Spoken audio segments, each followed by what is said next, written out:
Welcome to Car Shopping Questions and Answers. If you are car shopping now or in the next 6 months, I want you to type me in the comments.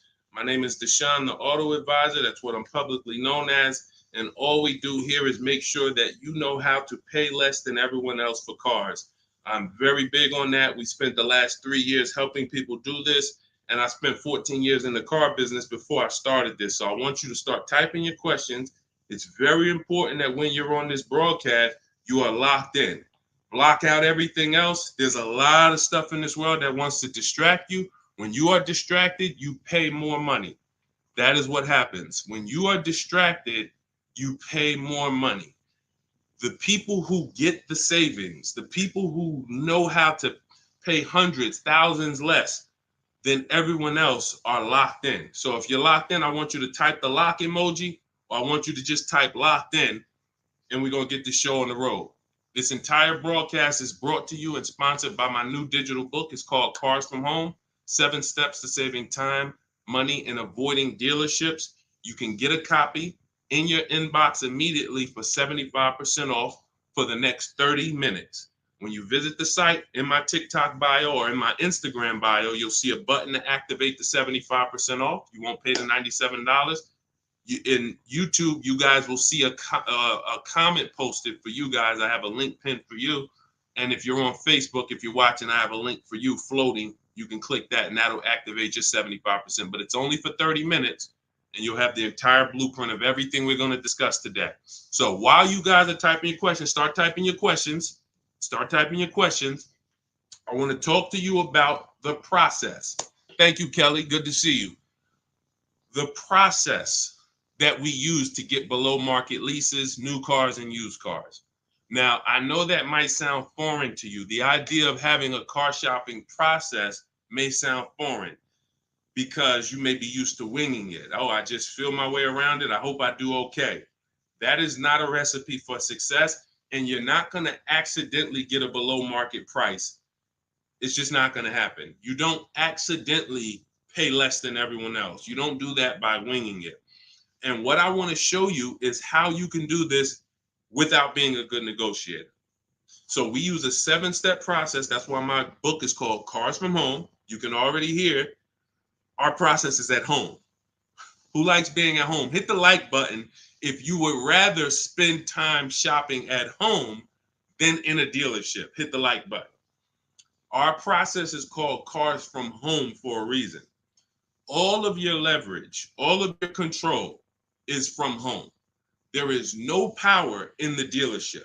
That's why the only time we're in the dealership is to look at cars, to test drive, and to go home. That is what we are there for. To look at cars, test drive, go home. We are never there to buy or negotiate because you have no leverage in the car dealership. So all of you, if you're like Deshone, I'm glad. Like, I hate being in car dealerships. You're going to love what we talk about over the next hour if you lock in. If you lock in. Again, if you're locked in, I want you to type the lock emoji, or I want you to type locked in, because I only want to talk to the people. I'm only talking to you. There's tons of people that's going to come through this broadcast. They know they're buying cars this week, this month, next month. They just going to wing their way through it, and they can't lock in. And I pray that we can get them to lock in so that they can see. Because listen, watch this. What y'all going to see me sharing throughout this whole show is really the people who've been locked in before you guys. Look, people like Adina. She just graduated, got her 2024 Hyundai Elantra. She decided the lease was the best way to go for her. She's paying $365 a month, no money out of pocket. $365 a month. I know people right now. In fact, this reminds me when I was young, when I had my first, I got a Pontiac G6 lease. It was $256 a month. A friend of mine bought a car just like this, a Toyota Corolla. They were paying $500 a month. So you talk about 365, 500 and change. These are major. And now to buy a Toyota Corolla would probably be more like close to the $600 a month to buy a new one. So we're going to talk a lot about our structure here. So let's get into it. Dolan, I see we're getting questions, but let me, as we get the questions, let me, matter of fact, let's go. We'll start with the questions. No, bring it up. Because as quick as people type questions, I'll get to them. So this one's from TikTok. I practice what you preach. lease and get the lowest payment and under warranty, it's great. I'll stay there all day at the dealership until I get my price. See, now that's the only part. I love the first part of what you said. The second part, we don't do. And I'm going to tell you why. You don't know what the bottom is. Every dealership's bottom is different. And what they want you to do is they want you to think, again, if this is your first time on a live with me, I want you to type the number 1. Type the number 1 if this is your first time ever on a live stream with me, with us, first time. You may not be familiar with what we teach here. So let's get this out of the way. I don't spend time in car dealerships, and I teach people not to. I'm going to tell you why. Welcome, Kellyanne. Okay, welcome. You came in giving gifts, and I appreciate you. So check this out. Here's why you never want to be in a car dealership negotiating. You don't know what the bottom is. Every dealership's bottom is different. I know they may have told you every Nissan dealer is the same. It's like the Apple store. So just go to whichever one's closest. That's not true. Every dealership is independently owned and operated. They're an independent franchise and they're competing. That is what dealerships do. So here's the dangerous part. Here's the dangerous part about negotiating with one dealer. So you take somebody who, what do y'all think is a good, let's just say, right? Example. Let's take a car that is $40,000 car.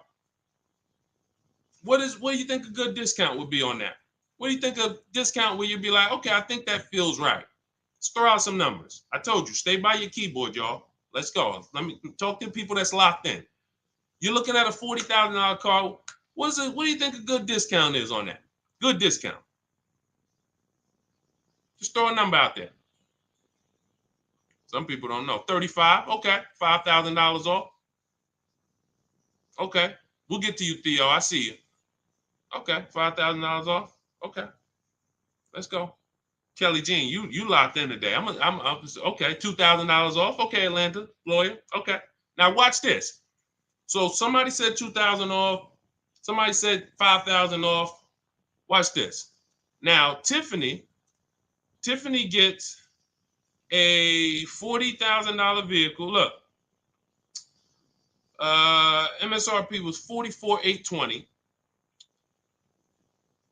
She got $6,538, $30 off.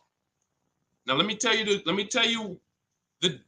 you how she guarantees that's the best deal. Multiple offers. If you're in a dealership where the market price of the vehicle is everyone's charging $5,000 over sticker, $3,000 over sticker, $8,000 over sticker, then maybe a $2,000 discount is the best in the market.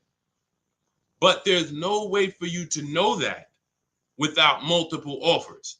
Like, look at Eddie. Eddie was shopping for a Toyota. He bought it. This was last year. He bought it and he said, look, I went with the perfect purchase route, which is a strategy I teach. 2023 Toyota Camry hybrid with all the bells and whistles. Initial quotes were over 10,000 over MSRP. So if any of you are familiar with this vehicle, the Toyota Camry hybrid, dealers were charging people ridiculous money, and they still are. He ends up getting a $2,086 discount after he looked at multiple offers. That is the name of the game. You can't, because now let me show you a little bit more of why we must get multiple offers. You can't feel for the bottom. Look at this. When you look at somebody like Kimberly shop, she gets a matter of fact, oh no, we just had somebody I want to share with y'all because she saved more money than anyone else I've ever seen. Did I bring her deal in here? Did I bring her deal in here? Hold on one second. Yes, I did. So this is Milligan. This was last week. It was a couple days ago.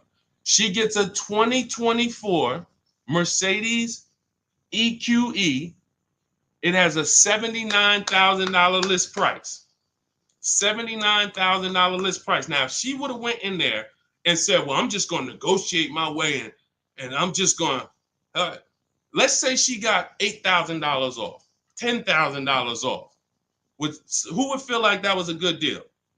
You go in, you're looking at a $79,000 Mercedes. You know, does your gut tell you that's a good deal or you want more? 10,000 off. Let's say 15. 15 off. And is that a good deal? Come on, tap in with me, y'all. Talk to me. Talk to me. I want y'all to know, because we don't do. I want y'all to know that I'm conservative with what I'm about to tell you. But I need you to hammer this point into your head that negotiating with a dealer is a losing battle when you're negotiating in there. So all right. So Jimmy said yes. I see you. Kelly said yes. 15 grand sounds like a good discount. I would feel good about that. Milligan paid $56,000. If you're on YouTube and if you're on Instagram, you can see it on the screen. She sent me her paperwork.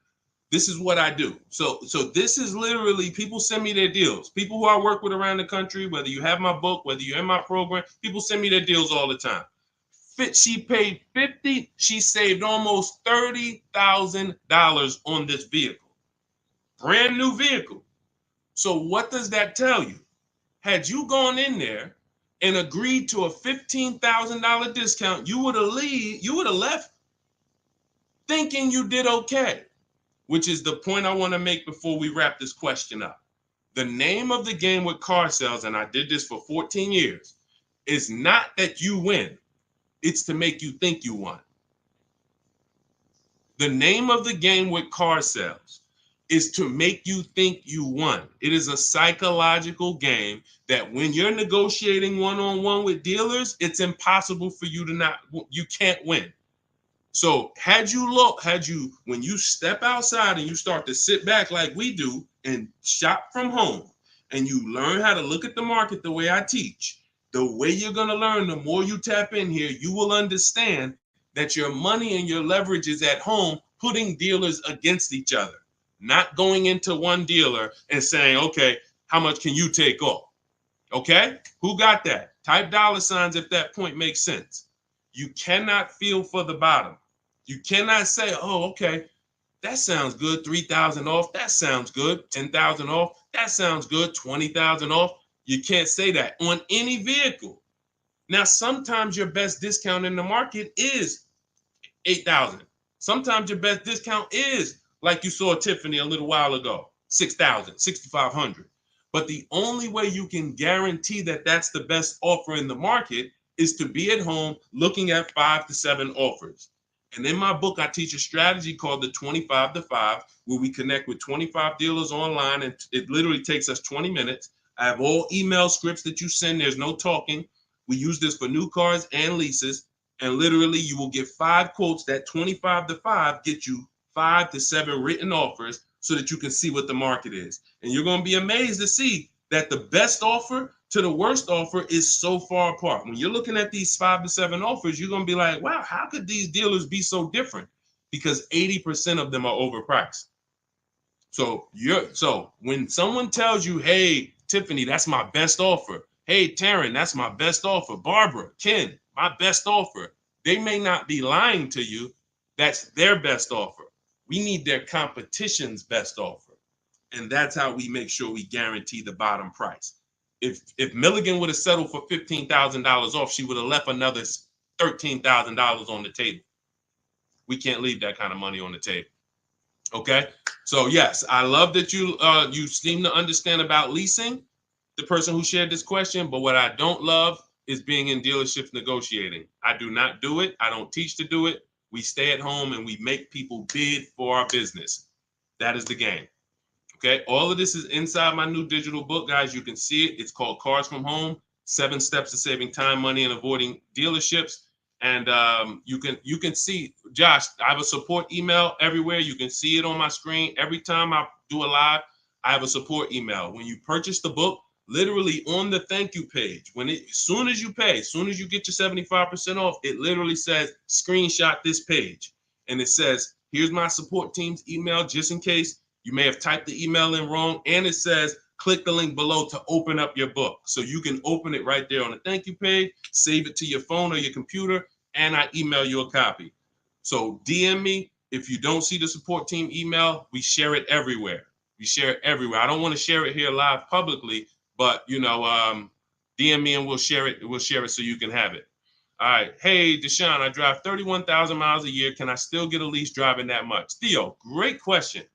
So let's talk to high mileage drivers. If you drive more than 18,000 miles a year, I want you to type HM for high mileage. Now, here's what's important for you to understand. And what I love about the way you ask this question, Theo, is you're asking to understand. You're not asking with assuming an answer. So check this out. If you drive 18,000, all right, I see you high mileage drivers. If you drive 18, I see you Toussaint. You have to think about something other people don't. This is how vehicles normally lose value. This is what I call the unseen expense. You must understand this. This is what I call car buying 101, depreciation. So the people who don't understand leasing or who tell you not to lease, they don't understand depreciation. They say things like, well, I don't like to lease because I want to drive as much as I want to drive. Here's the thing.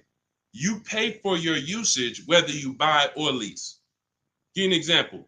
Let's say you buy a vehicle today for $40,000. What's that vehicle worth in 1 year, everybody? Let me ask you. Throw a number out. You buy a vehicle today for $40,000. What is it worth in 1 year? Average miles driven, 12,000 miles per year. What is that vehicle worth? Is it still worth 40? Is it still worth 40? No. Right, exactly. 33. Let's go. Let's go. Shout out to the people that's not distracted. 33. Look. So now that's a good estimate.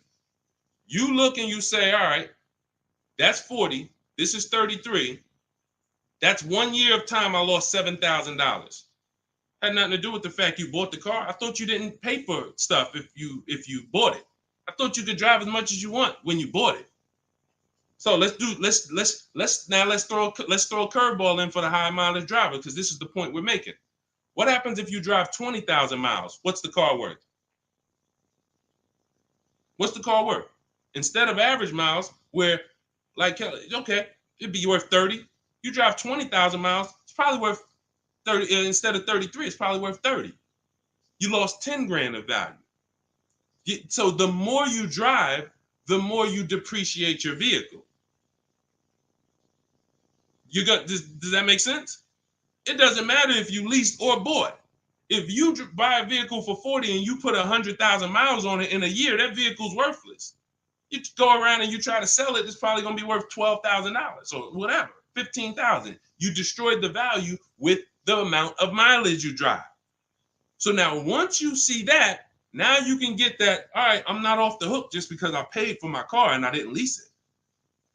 I lose in the form of depreciation depending on how I use this vehicle.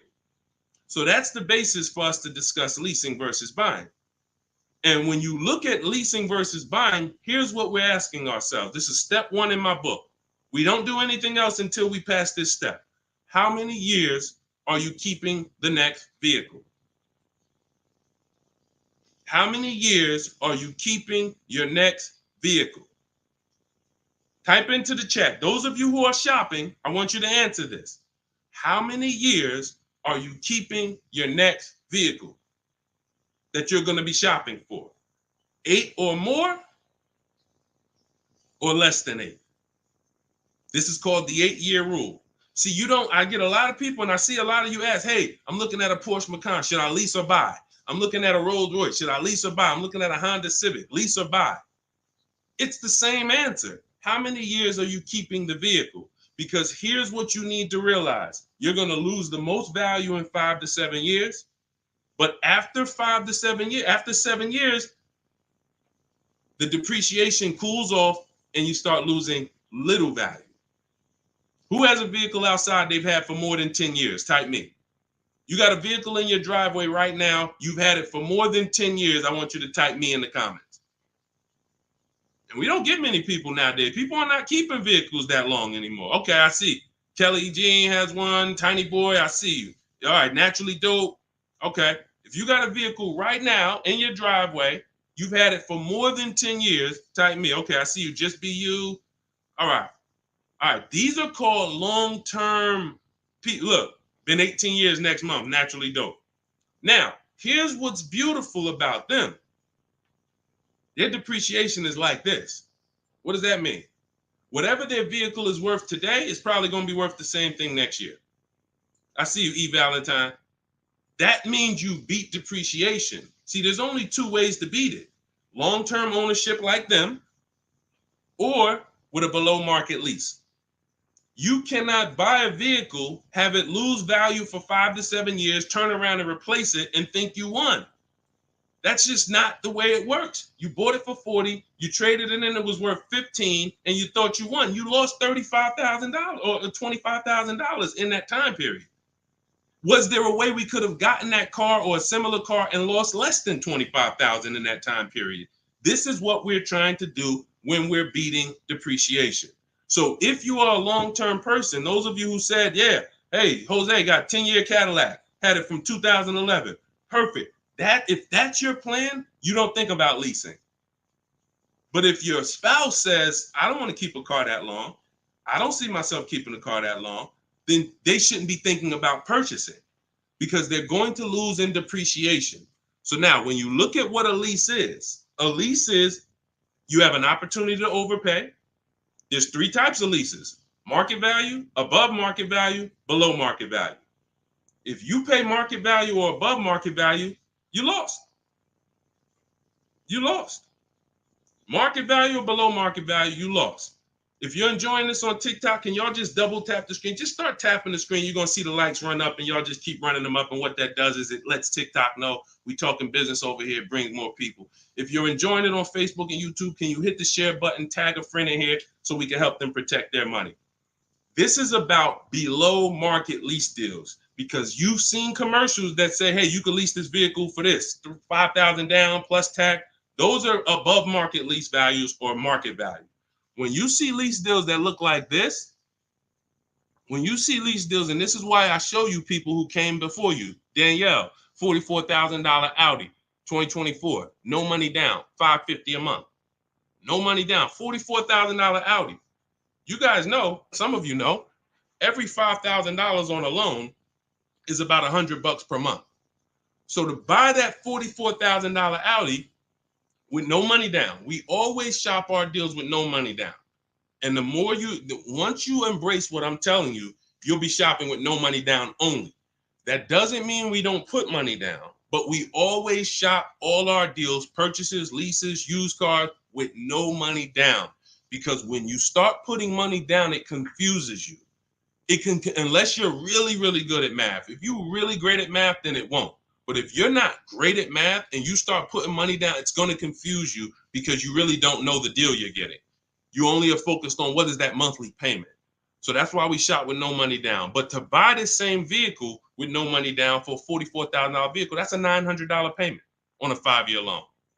That's a $900 payment, $800 payment on a 6-year loan. She's paying $550 below market lease. Look at Kimberly. She saved 20 grand on her Maserati, below market lease, an $86,000 vehicle, $950 a month. $86,000 vehicle, $950 a month. Charles on his Palisade. Some of you have a Palisade. It's $48,000 vehicle. 48, almost $50,000 vehicle. That's $1,000 a month to buy. All day long, 5-year loan. And some of you, if you're like Deshone, well, I got a $50,000 vehicle and it wasn't $1,000. That means you took a long loan. So we don't do that here. We don't take 8-year loans. We just don't do it. It's the same reason we don't take 40-year mortgages. We have boundaries here that tell us this is too expensive for us. So anyone can get you in a car. You could go buy a Bentley. They give you a 190-month loan. You'll be able to afford it. That don't mean it was a good deal. So we cap our loans at 672 months. We will not go longer than that. That is the longest loan we take. So you look at what this would have cost Charles, Hyundai Palisade, $48,000. That's $1,000 a month payment. What is he paying? $597. And you got people like Zafrina who just killed it. Look, $65,000 Jeep Grand Cherokee, $579 a month. That's a 0.88% lease. These are below market leases. So when you're shopping for a below market lease, you are beating depreciation. Had they bought any of these vehicles, the vehicles would have depreciated way more than the small monthly payments they're paying to drive these vehicles. And then we look at Jen. Jen got an 18,000 mile a year lease. She bumped hers up to 18,000. Started out at 512 on her Honda CRV. Bumped it up to 18,000. Look, she went from 12,000 miles per year to 18,000 miles per year. It was literally 40 something dollars more per month, $50 more per month. So some of you see people and you're like, oh, they blame the lease for their mistakes. Oh, I didn't get enough mileage, so I ain't leasing again.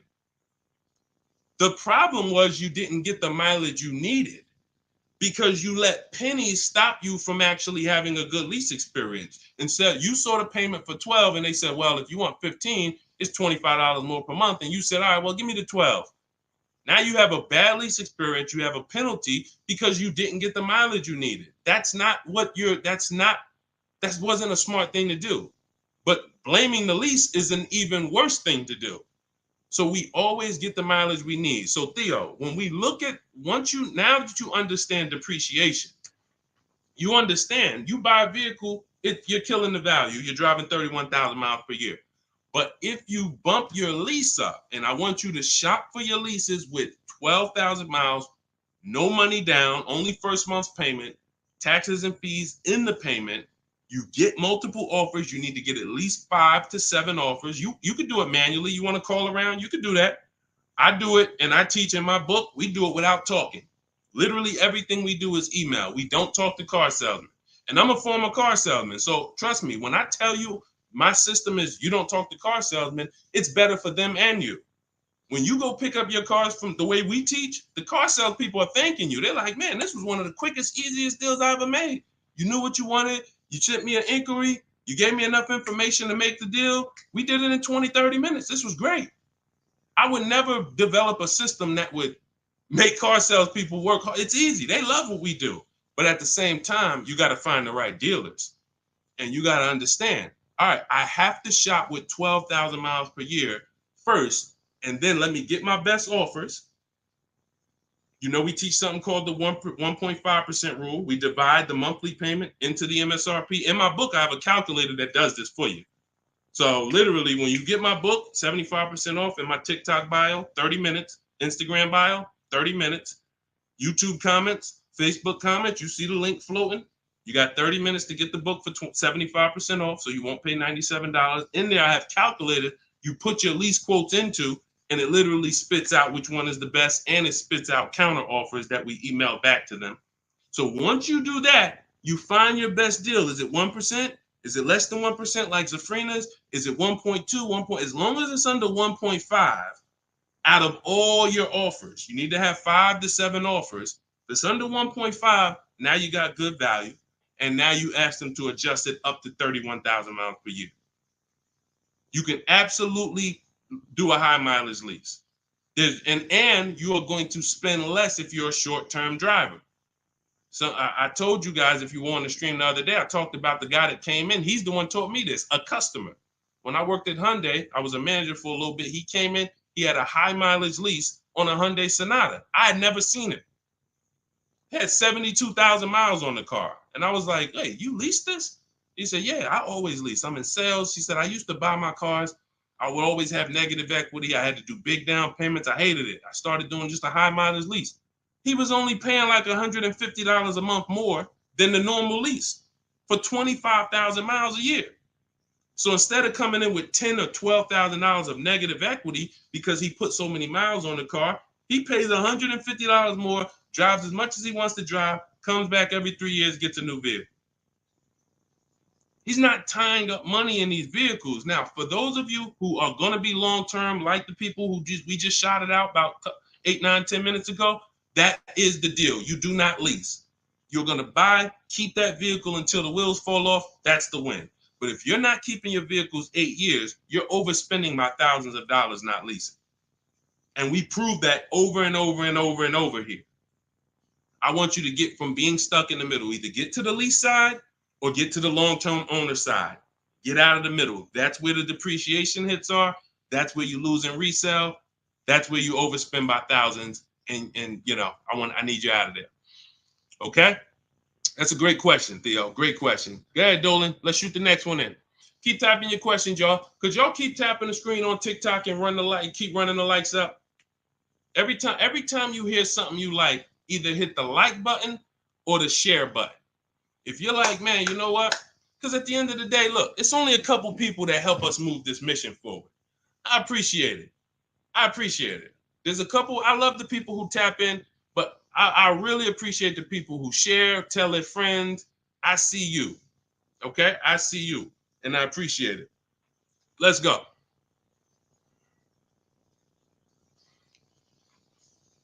Okay, this one's from Instagram. If you negotiate with the manager, can you save because you're cutting out the sales guy? No. When you negotiate with a manager, I'm just trying. If I didn't have my way of doing it totally online by email, then I would be calling sales managers, and I'd only be dealing with sales managers. I'd be talking to at least 5. I'd be talking to as many sales managers as necessary to get 5 offers. And this is only for new cars and leases.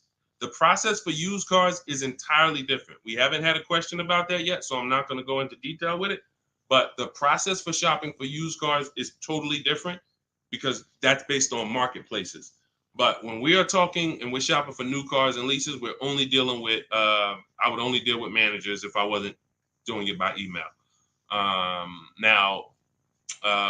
But yeah, that's not going to help you save. What's going to help you save is getting multiple offers and seeing who's the best offer. Seeing which the first thing we want to decide when we look at a car. I was at the gym today and one of my friends showed me, hey, D, man, I'm looking at this car right here. This Lexus dealer had it on their showroom floor. I said it's 100 of them in the country. See, you fall in love with that one, and you seem to think, that's the only car out here like this, and whatever I can negotiate with them is great, man. 100 of those cars are around the country. 100. Maybe 30 of them are within 100 miles of you. My mission and your mission is to find which dealer is going to sell that car for the lowest price. That's the mission. It's very simple. And it's very simple when you're doing it from home. Very simple. We don't negotiate with one car. They're cookie cutter. I don't care if you're looking at the rarest Bentley. There's still a couple of them in the country. Because the more, when a dealer can make you think we're the only ones with this car, they can charge you what they want to charge you. And you're going to say things that are going to be like, charge me more. What does that mean? Oh, man, I ain't seen this one before. Okay, ching, cash register. You say stuff. See, I'm a former car salesman, and thank God he's put me here to do good in this world. And he's given me a heart to help people, and I just never had the heart to take advantage of people. I know the business like the back of my hand. I've been a manager at Ray Katina. We had to run our own deals. Most car salespeople have no idea what I'm talking about. Me and my friend, we were just talking about this because the places we worked at, we had a different standard. We had to know the numbers. We ran the program. Ray Katina didn't have finance managers. A car salesman who just runs back and forth, no disrespect, but you don't know what we're talking about here. You say, all right, get the customer, go get the numbers. Get the customers, go get the numbers. You won't get that. But at the end of the day, that is like this. When I tell you that when you start putting dealers against each other, it's the only way for you to prove to yourself what I'm telling you is true. I can show you people all day long. I can show you Jen. I can show you Rosalie. I can show you these people ain't me. These people wasn't in the car business for 14 years. Ansley, look, got his car in 2 days. Look, he said I started the process Saturday, made the deal Monday. Got him a 2024 QX60 Lux, $58,000 vehicle, $554 a month. At home. At home. He wasn't in the dealership for 12 hours to get this ridiculous price. I can show you this all day long, but until you see that the name of the game is putting dealers against each other, and when you see how much you're going to save, you'll never go back to the old way. You'll never go back to the old way that you were programmed to shop. You weren't taught to shop that way. You were programmed to shop that way. Nobody taught you to shop like that. It just was like, oh, I guess I'm going to go get a car. Let me go into the dealership. No one told you to do that. It's an indoctrination process. So you got to get the mindset first. Biggest thing. That's why that's why there's a couple things that I do to let you know it's mindset first. Without the mindset, you can't get what we're talking about. Unlearn, relearn. That means you got to unlearn what you were taught. You got to unlearn what you do. If it's not working, unlearn it. You can't relearn it until you dump the old stuff. Cars from home. That's the mindset. That's the mindset. Anytime you're spending more than a couple minutes in a dealership, you got to ask yourself, I'm definitely not doing cars from home. This doesn't feel like cars from home. If you're home more, then you should be feeling like, okay, this is cars from home. And all of this is in my, if you like, guys, you don't want to remember all of this, you just want the step-by-step blueprint, that is my new digital book. It's 5-star rated. You can Google it. It's called Cars from Home, 7 Steps to Saving Time, Money, and Avoiding Dealerships. You can get your copy for 75% off in my TikTok bio, my Instagram bio, the YouTube comments, or the Facebook comments for the next 30 minutes. After 30 minutes, price goes back up to $97. And it is worth every penny at $97. People saving $5, $10, $15, $20,000, never spending more than 30 minutes in the dealership. They pay $97 all day. We sold tons of books for $97, but $24 is better. So go ahead, Dolan, shoot the next one up. All right. This one's CPB013. Is the online price the lowest they will go on a used car? All right, so this is a good question. Is the online price the lowest they will go on a used car? If I've narrowed it down and I see a car that is priced lower than everything else on a used car, now we're talking about my multiple marketplace strategy, because this is how we look for used cars. We're looking at all the marketplaces. Everywhere there are used cars at, we're looking at them. Cars.com, Carfax, Car Gurus, Auto Trader, CarMax, Carvana, Driveway, eBay Motors. 8 marketplaces. We open these up, we start our accounts. Once we narrow it down based on title, service records, accident history. We cannot, hold on. I got a feel TikTok is telling me, let me just, hold on. Can y'all still see me on TikTok? Give me a thumbs up. Give me a 1 if y'all can still see me on TikTok. Give me a 1. I just want to make sure. I just had a pop-up message on TikTok. All right. Thank you, Tiny Boy. Appreciate it. Okay, so you do not buy a used car without making sure you see the service records. There are a couple big things, couple major things when you're buying a used car you need to do besides price. I'm telling you this. We tend to focus on price. We must get a quality car and a below market price. One without the other is a loss. If you tell me, Deshone, man, I used your strategies, I shop, I paid below market value, I know it, I saw this was the lowest car within 100 miles, but the car is in the shop every 3 to 6 months, that's a problem. We lost. So we must get both. So we narrow this down based on service records. As of right now, Carfax is the only one I know that shows service records. So now you can pull this and you can use this on your actual, you can use this as a last case when you narrow it down. Now in my book, it's only one strategy I don't share publicly. It's my secret strategy to get free Carfaxes. I share everything else, but that's my secret sauce. So that's in my book. I'm not going to do that here. And I'm going to tell you why. One Carfax covers the price of the book. So, those of you who want my secret strategy on getting free Carfaxes, that's in my book. But once we get the Carfax, we can see the service records. If the service records aren't consistent, do not buy the car. That's my recommendation. I don't care how good it looks. I don't care if he tells you, hey, I used to change the oil. I changed it myself. Without proper service records, the engine could go before it was supposed to go. The transmission could go before it was supposed to go. Like, this is literally the worst thing you can do. And you don't want that. Okay, let that be a deal breaker. No service records, deal breaker. So another thing you do is you type the vehicle into Google. If you're looking at a 2017 Kia Optima, what you do is you type in 2017 Kia Optima reliability. Skim the articles. Just skim the first page. It don't take you 5 minutes. Look for any red flags. Owners report electric issues. This vehicle has less than average reliability. Once you skim that and you see you're either going to eliminate that vehicle or it's going to pass, after you do that, I want you to type in 2017 Kia Optima longevity. Now you're going to see websites that look at engines and transmissions and what owners say in the long term. And it'll say these vehicles may last 200 to 300,000 miles. This is how you get quality. Again, you cannot get a great price and then not a quality vehicle. It's a loss. We got tons of people, you may have had that issue. You felt like you were doing good, and then all of a sudden your car's having problems. Whatever price you paid for it doesn't matter. The car's having problems. So this is how we prevent that to the best of our ability. So you type in longevity, you may see owners report transmission issues at 80, 90,000 miles. If you're looking at a vehicle with 70,000 miles, isn't that important? Type dollar sign if you understand.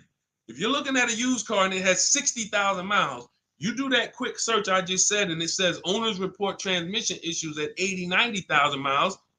Wouldn't you want to know that? Quick search. This is 10 minutes to say this is free. Free things that take no time, that save you thousands of dollars and headaches and money and all of this. So now, once that's happening, we look at the prices. Now we look and say, all right, is this the lowest price on the market? All right. Are they going to charge any fees? This is what we need to know, CPB. Because some people will put a price online. Who's experienced that? Who's had a dealer that they saw a price online, they went in, and then it was a different price? Type me if you've had that happen to you. You saw a price online, you said, okay, price looks good. You go in, all of a sudden it's okay, but this and this, and then we got this, and then we got this, and next thing you know, you're $8,000 more than the price online.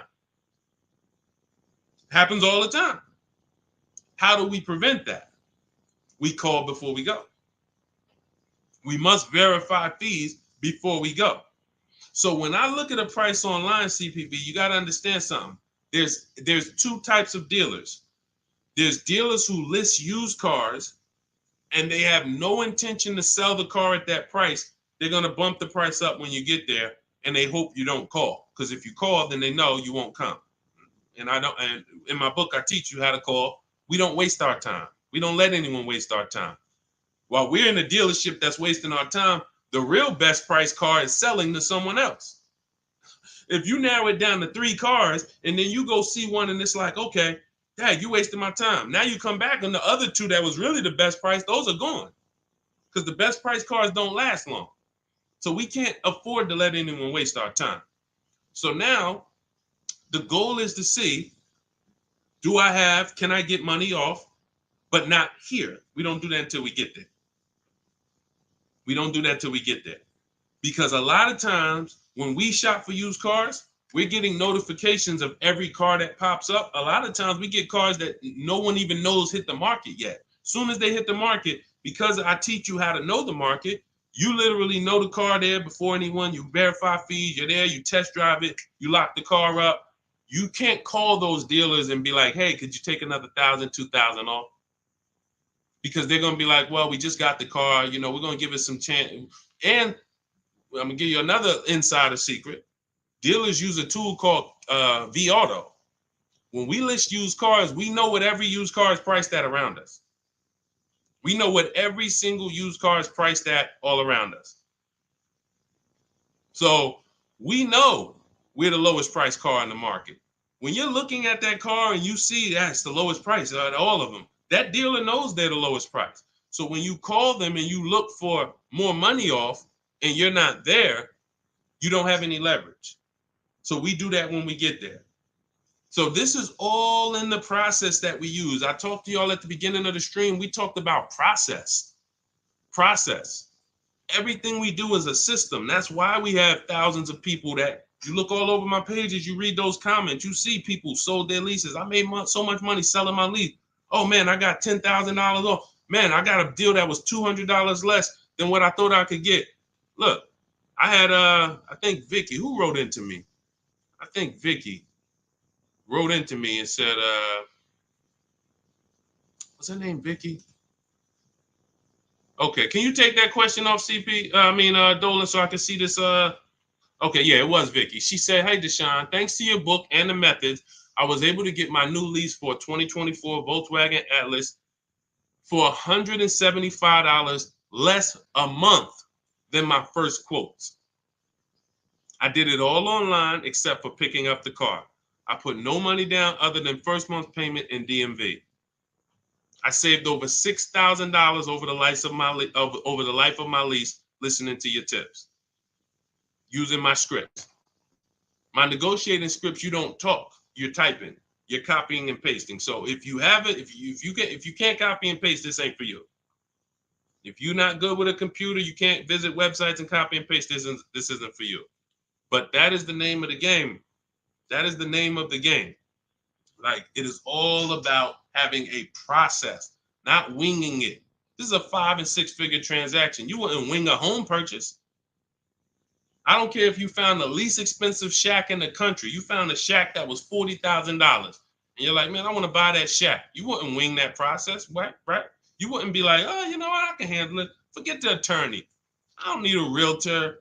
I don't need none of that. I'm just gonna go and, no title company. No, there's a process. Doesn't matter. Even the least expensive house. So if you treat car buying here like you treat home buying, if you treat car buying like you're buying a small house instead of a big TV, that's how people treat buying cars. Then people come in, hey, honey, look outside. You bought a car? Hey, I went down. I told you, I told you I was just going to get milk, but I stopped by the dealership. I knew you was out for a couple hours. What happened? Like, how'd you buy a car? Well, I stopped by the dealership. I saw this thing and I just had to make it. You made a $30,000 transaction in minutes. Minutes. It's like it's a big TV, like you bought a 90-inch TV home. Look, honey, but I got a car, something that costs $50,000. I did it in a couple hours. This is why we're losing. And so part of what I got to do, y'all, I got to tell you the bad news. I got to tell you the bad news so that you can get to these prices. You're not going to get to these prices unless you realize that everything they taught you to do was for them to make more money. Once that clicks, you come over to our side and you join our side, and we'll just, you'll be winning for forever. New cars, used cars, leases, high mileage drivers, don't matter. We do it all. All right, go ahead, Dolan. All right. I'm in 3/6 years in my finance car. Okay, it looks like you're about halfway in, and would do anything to pay less than $660 a month. How do you feel about refinancing? Okay, so there's a right way to refinance and there's a wrong way. Refinancing should be you qualify for a better rate now, but you don't want to stretch the loan out. And I'm going to tell you why. Most of the people who want to loan you money, they want you to take it longer. I make more money lending you $40,000 for 8 years than I do for 3 years. So the longer you take the loan, the more I'm pretty much guaranteed to be all right. If you pay for 2-3 years, a lot of that is going to interest. So by the time you get to halfway through, you still owe a good amount on that vehicle. So most people, when they refinance, they call and they're like, okay, well, what's the lowest payment I could refinance into? And then they'll stretch the loan out. And that ends up, like, let's say if you paid 3 years already. Now you go in and you say, all right, well, what can I refinance to? They say, well, we can get you the $375 a month. We give you a new 6-year loan. And now people be like, oh, well, I like that better. But you already paid for 3. What's 3 plus 6? 9 years. No one's taking, there's no smart person on here that would sign a 9-year loan. But that's the problem. So here's what I would do. You're already, all right. Another thing about refinancing, it's for people who want to keep their cars. We said this earlier. The people who are keeping their cars want to actually pay them off and keep them until they, forever. or at least until they know that the depreciation is over. And that's really not even that, because once the depreciation, once you get here, you buy your car here, by the time it gets here, you paid it off. Now you don't want to get rid of it, because now this is where you've reached what I call the reward stage. This is where it's like, man, my car is not really losing that much value. Now let me keep this thing and really get my money out of it. You don't want to flip the car as soon as the depreciation has really settled. You don't. So if you're planning to keep that car and keep it 8, 9, 10 years, then you refinance, and then you say, all right, I'm just going to make sure I got the best loan. But I would recommend you refinance and pay the highest payment you can to pay off the car quicker, not stretching the loan out. It's just you're paying more. It may seem like, okay, yeah, I'm paying less, but you're paying more. You've already paid for 3 years. They stretch you out another 5 years. That's an 8-year loan. You paid on the car for 8 years now. So what I would look at is, if you're not a long-term person, if you're not keeping your cars 8 years, you should be flipping out of that car into a lease. You should literally we have a process we call the equity assessment. Some of you know there's a word we don't use here. It starts with a T. Who knows? Because I know we got some new people on here. If this is your first time, you wouldn't know this. But there's a couple people that tap in with us regularly. They locked in. They becoming below market masters. A lot of them have my book already. So there's a word we don't use. It starts with a T. See if we got anybody on here that know. Thank you, Terry. Trade. Yes. Thank you. Way to go. I love the people who are locked in. I'm always going to listen. I'm always going to give y'all extra attention, because y'all are the ones. It's a lot of distractions out here in this world. A lot of people want you reading news articles and all of that. While you doing all of that, people charging you more money for everything. Stuff you didn't have to pay overpriced for this car. But because you didn't tap in and lock in, now you just went and did it over. So yes, we don't trade. So what you would do is you would do an equity assessment. We go to cash buyers. We use 6 buyers right now online. CarMax, Carvana, Driveway, KBB Instant Cash Offer, and AutoNation and Car Gurus. That's 6 cash buyers. They compete hard. 3 of them link you to a local dealership for a cash offer. 3 of them are online car buyers for cash offers. And these are people I've helped hundreds of people sell cars to these people. I've sold my car, my mother's car. We both sold our leases, and I ain't gonna tell you what I made when I sold my leases, because that's when the market was high and every car was worth $7,000 to $12,000 more than it's worth today. You know, I'm so glad we look back and we helped a lot of people cash out and benefit from that market. That's no longer here. That's over. But there was a 3-year run where we were selling leases and making literally 5 figures. It's amazing. But anyway, the point is, you want to do an equity assessment. You want to let these cash buyers bid for your asset and see what's the most you could pay. You're not going to get money. You're not going to get these numbers on trade. So once you do that, you see how much you can pay. Now, we were switching to a lease. You get a below market lease on something, you drop your payment very simply. Very simply. You going into another finance though, it's going to be difficult for you to do that. It's going to be difficult for you to do that. Let me see the woman I had who went. She just did this. She literally just did what I just laid out for you. And let's see, what was her name? Melissa. Was it Melissa? Yep. So Melissa said, you see this a couple days ago, she said, I took possession of a 2025 Honda Pilot EXL. She realized, you know, she wasn't a long-term person. She's not keeping her cars 8 years. She's losing on depreciation. Once she learned that, she said, Deshone, I'm following the strategies. I'm flipping into a lease and I'm going into, leasing like a boss. She ends up leasing.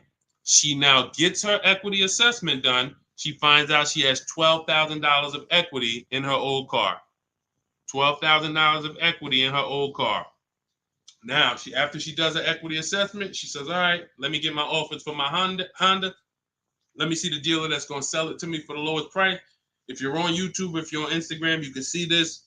And I can't share this on the other platforms because it doesn't let me. But if you're on YouTube, you can see Melissa's whole deal that she sent. So she ends up She ends up leasing $597 a month. She got a 15,000 mile a year lease. The Honda was, I believe, close to $50,000. Yep, it was close to $50,000. She has a $12,000 check coming that she's gonna put in her bank account. Now she was used to just flipping that over to the next car. That's how they get you. See, hold on, I got it. That's how they get you. She's used to going into the dealer. What's my old car worth?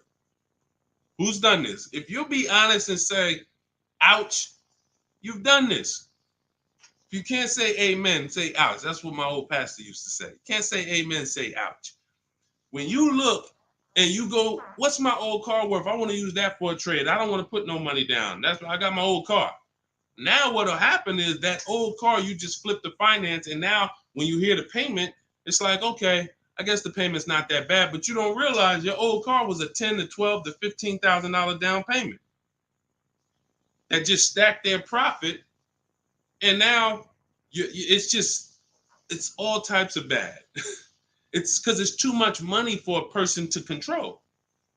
It's too much money. When you go into a dealership to trade and you need a loan, that's 3 transactions you're giving to the dealership. 3. That means I want to sell you my old car. That's 1 transaction. And instead of me making people bid for my old car, I'm just going to give it to you. I'm going to just have you be my only offer.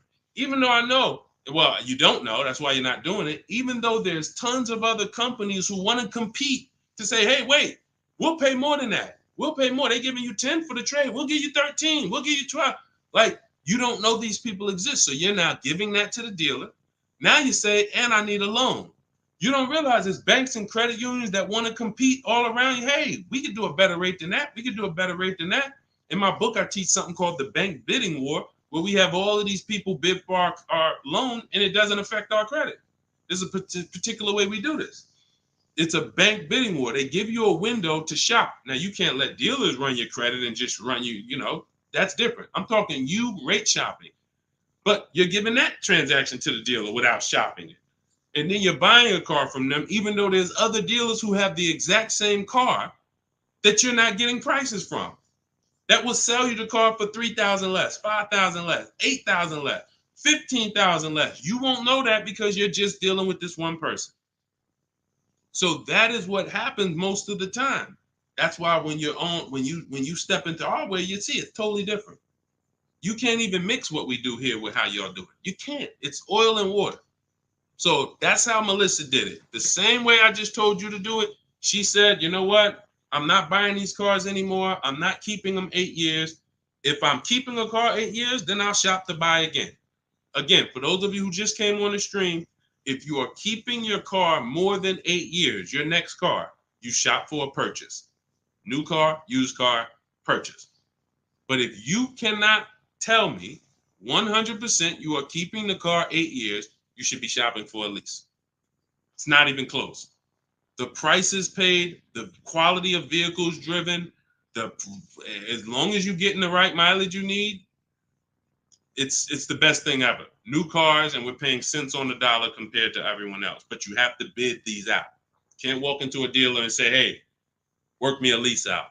You're never going to get these prices. Never. Go ahead, Dolan. Next question. All of this, for those of you who like Deshone, listen, I love what I'm hearing, man. It's no way I'm going to remember all of this. This is all in my blueprint. I'm not winging any of this.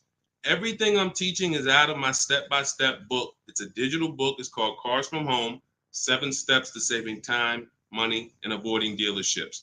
You can get your copy for 75% off for the next 30 minutes. Now, if you visited the website already and the timer started, that means once that timer hits 0, it's not, you don't get 75% off. It goes back up to $97.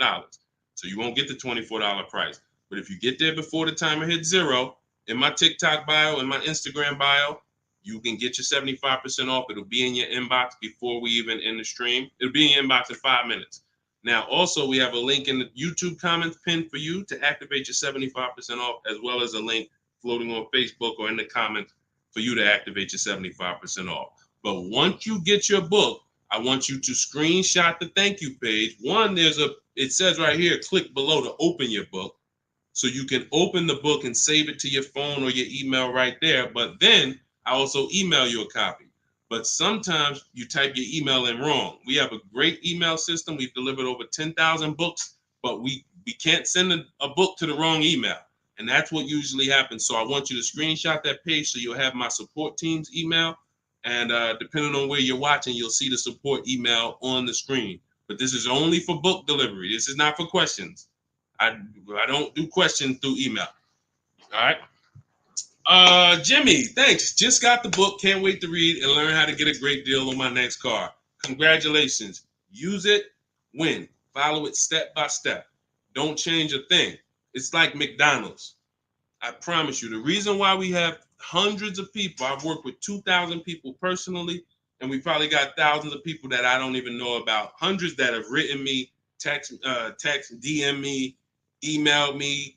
But I know we have thousands of people who've used our strategies to get below market prices and enjoy the car shopping process. Like, enjoy. How about that? How about, yeah, great to pay below market prices, great to save thousands of dollars. How about enjoying something, enjoying a process of something that you're about to spend 5 or 6 figures on? Not like, oh, just get me out of here. I've had people who I've seen them. I see them at the dealership when I was in there. They can't wait to get it over with. Oh, I hate this. It's a shame. It's a shame. We enjoy car shopping. When you're in control, when you're making people bid for your business, when you see companies, banks, dealerships fighting in your inbox, hey, look at my offer. Look, hey, anything we can do? When you feel like that, you see you are the prize. You see, you're the prize. Your business is the prize. The way we shop, we're the prize. The way you've been taught to shop, you're begging. You're just begging. Come on, can you take off another 1,000? Come on, you really gonna lose a deal over, $20 a month? Come on, I know you can do better than that. You're begging. Mm-mm. Mm-mm. Yeah, congratulations, Jimmy. Keep me posted and make sure you email me your deal when you get it. I can't wait to see it. Go ahead, Dolan. Got a time for a couple more. All right, let's get through as many as we can. Let's go. Just be you. What's average credit score you need for a good lease with no down payment? I would say I like to see people around 670, 660. Depends on the vehicle you're shopping for. Now, there's some vehicles that won't let you be their first lease. If you've never had a car loan, you need to have a car loan. Mercedes was big on that. They wanted you to have a car loan or lease prior to them. But usually a 680 could get you approved tier 1 for most vehicles that I've seen. Now, it's not all about credit score. It is. I have something in my book I call, it's called, leasing and credit.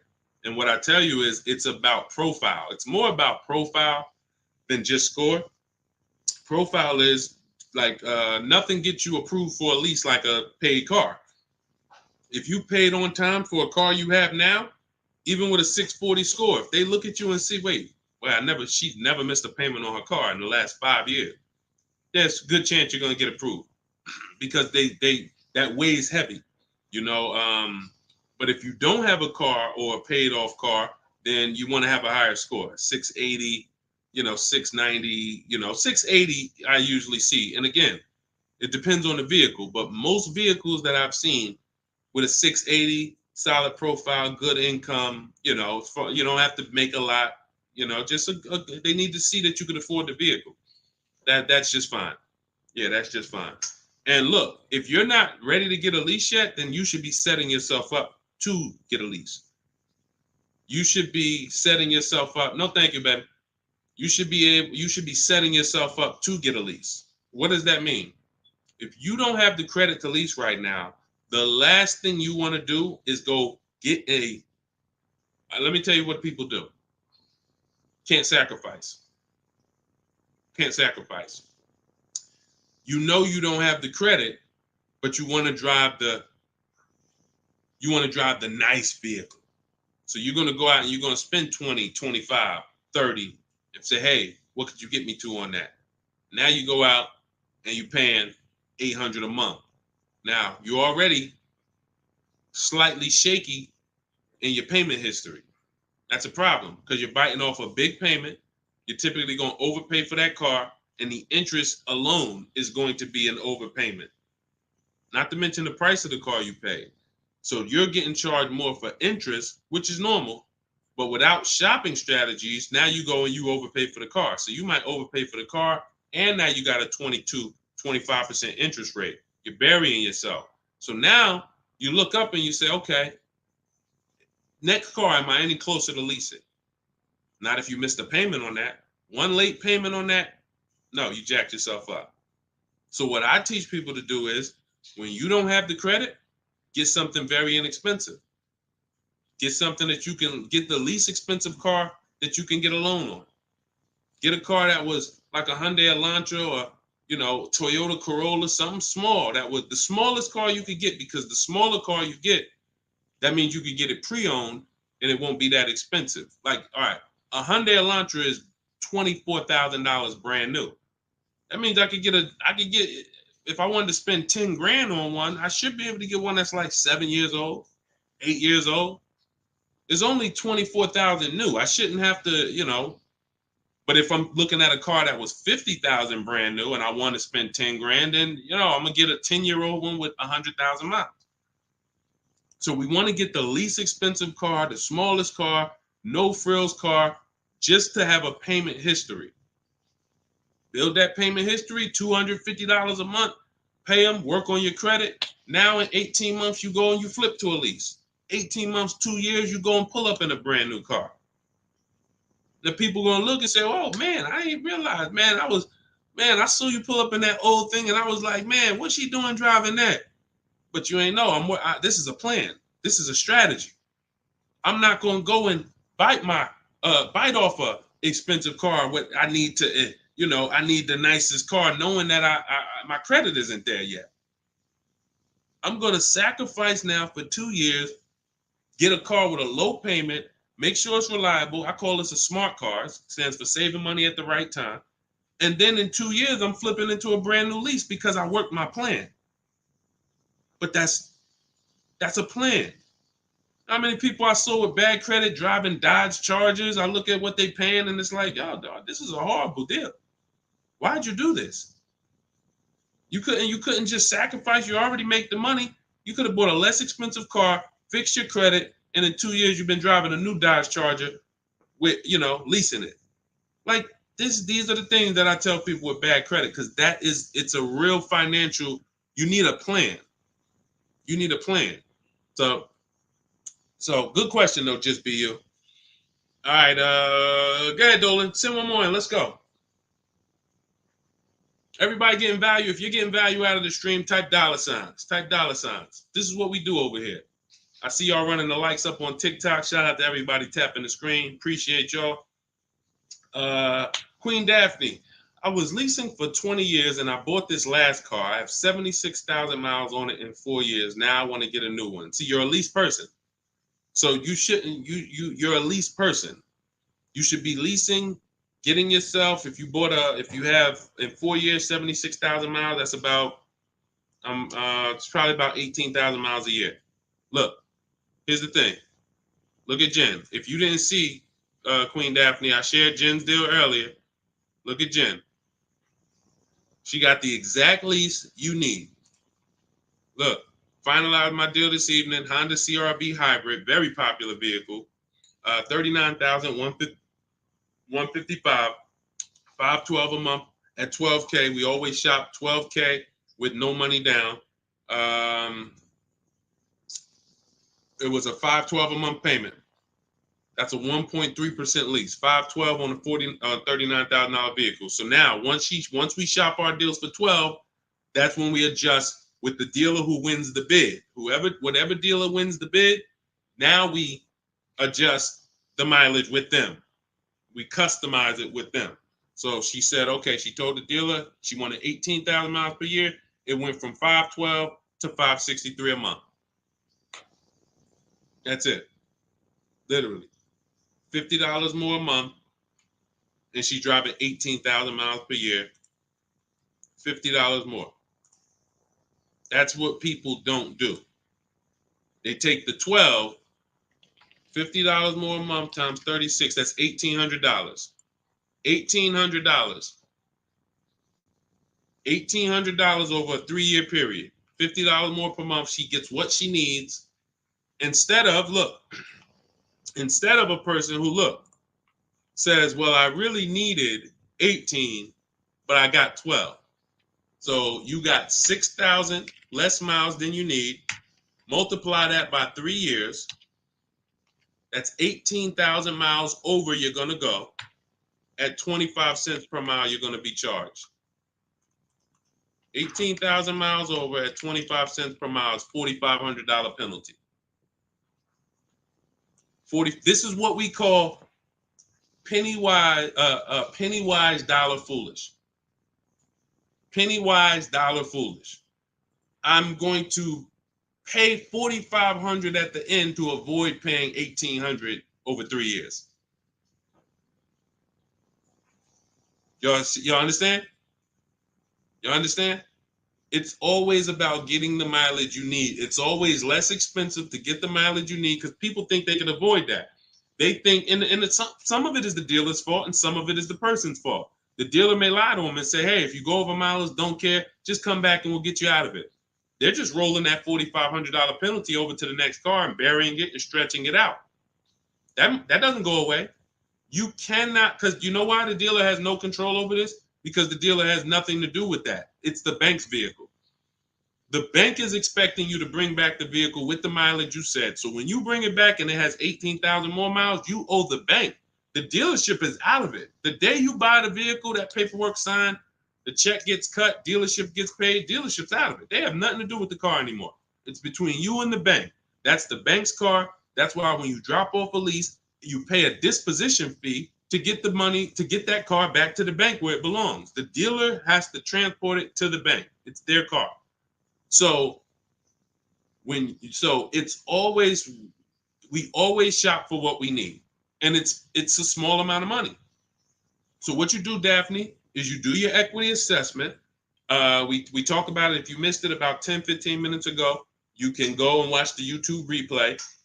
Or if you want everything I teach step by step in my book, it's in my digital book. You can click the link in my Instagram bio or in my TikTok bio. You get 75% off, so you get the steps for $24.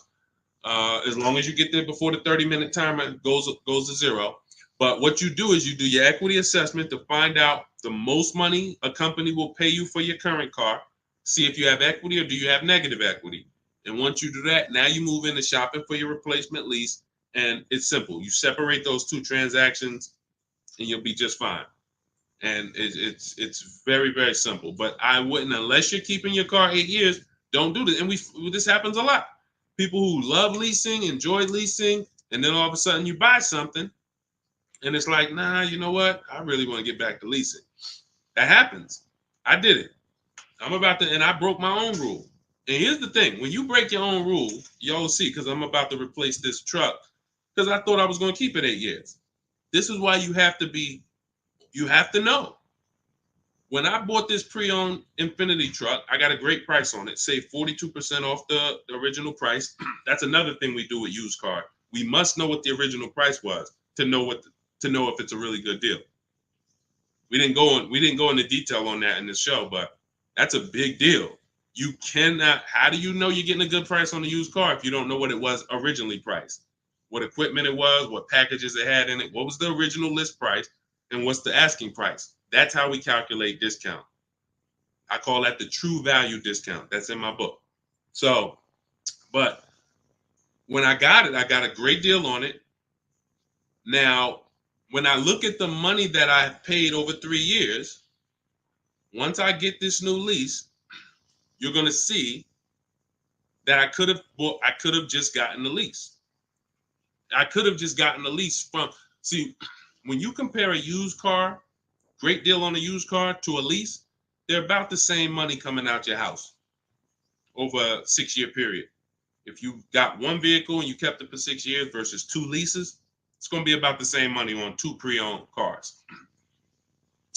Now, comparing a new purchase to a below market lease, totally different money. thousands more for the new purchase, thousands more. We've already hit on that throughout the stream. But what I'm going to show y'all when I do this is the amount of money that I put into the car over 3 years, over the almost 2 years I've had it. I could have just leased a brand new car for the same amount. So it's not that I overpaid, but what I could have been driving had my structure been right. And again, that's why the 8-year rule is so important. If you can't guarantee you're keeping the vehicle 8 years, you should not buy it. You should be shopping for a lease. That's the name of the game. It's not even a question. We continue to prove that over and over and over again. So anybody, if you just jumped on, you can watch the YouTube replay. You can see all the lease deals that we shared. Again, the message is get from one side, get out of the middle. Get out of the middle. You either want to be on the shopping for below market lease side, or you're a long-term buyer keeping your cars more than 8 years. Everyone who's buying their cars and trading them in, or buying them, paying them off, and then trading them in, you're losing the most money because you're on this depreciation curve. Again, we're just recapping what we covered in the show so far. This is how you're losing value, and then as soon as you get to the bottom where it's starting to cool off, you replace your car and you go do this all over again. So you need to get to one side. You either want to be shopping over here for below market leases, or you're keeping your cars long enough to beat depreciation, like the people we talked about earlier in the show who said they had cars for 12 years, 10 years, 15 years, 18 years. That's the name of the game. You don't want to be leasing and then buying the lease. You're mixing them. You don't want to be buying the cars and then replacing them before they're paid off. You're stuck in the middle. So let's get in the right structure. Again, all of this is out of my new digital book. It's 5-star rated. It's called Cars from Home: 7 Steps to Saving Time, Money, and Avoiding Dealerships. It is the blueprint for below market leases, the blueprint for below market used cars, new cars, high mileage drivers, high mileage leases.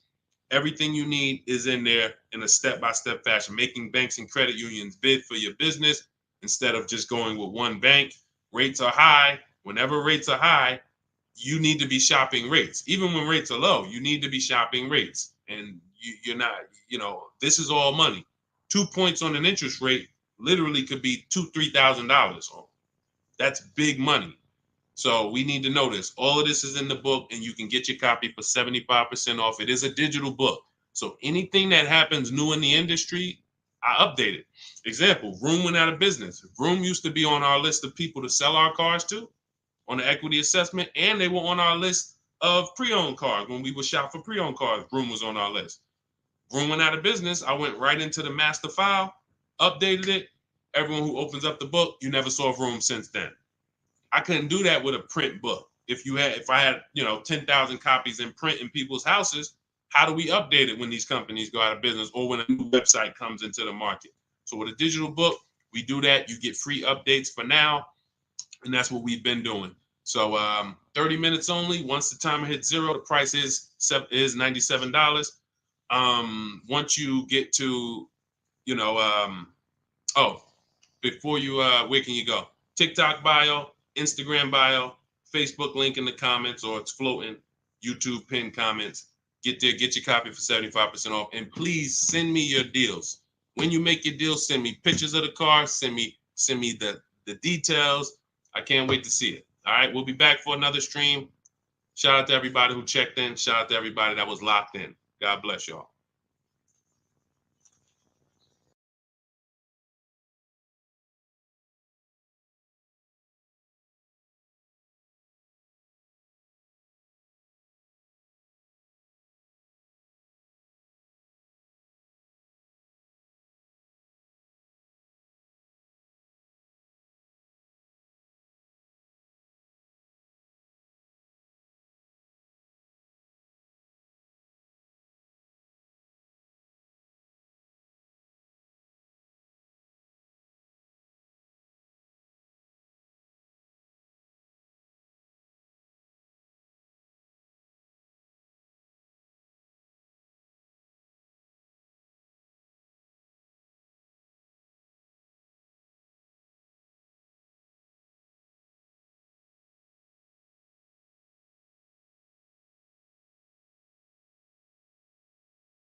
Welcome to Car Shopping Questions and Answers. I am your host, publicly known as Deshone the Auto Advisor.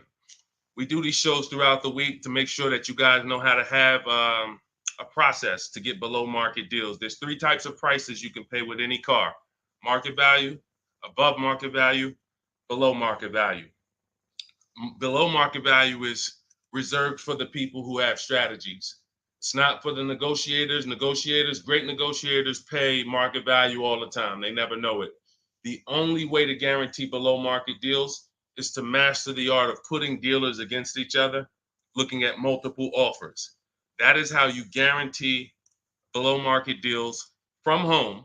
So everything we're going to be talking about today is something we call the cars from home mindset. You do not need to spend more than 30 minutes in a car dealership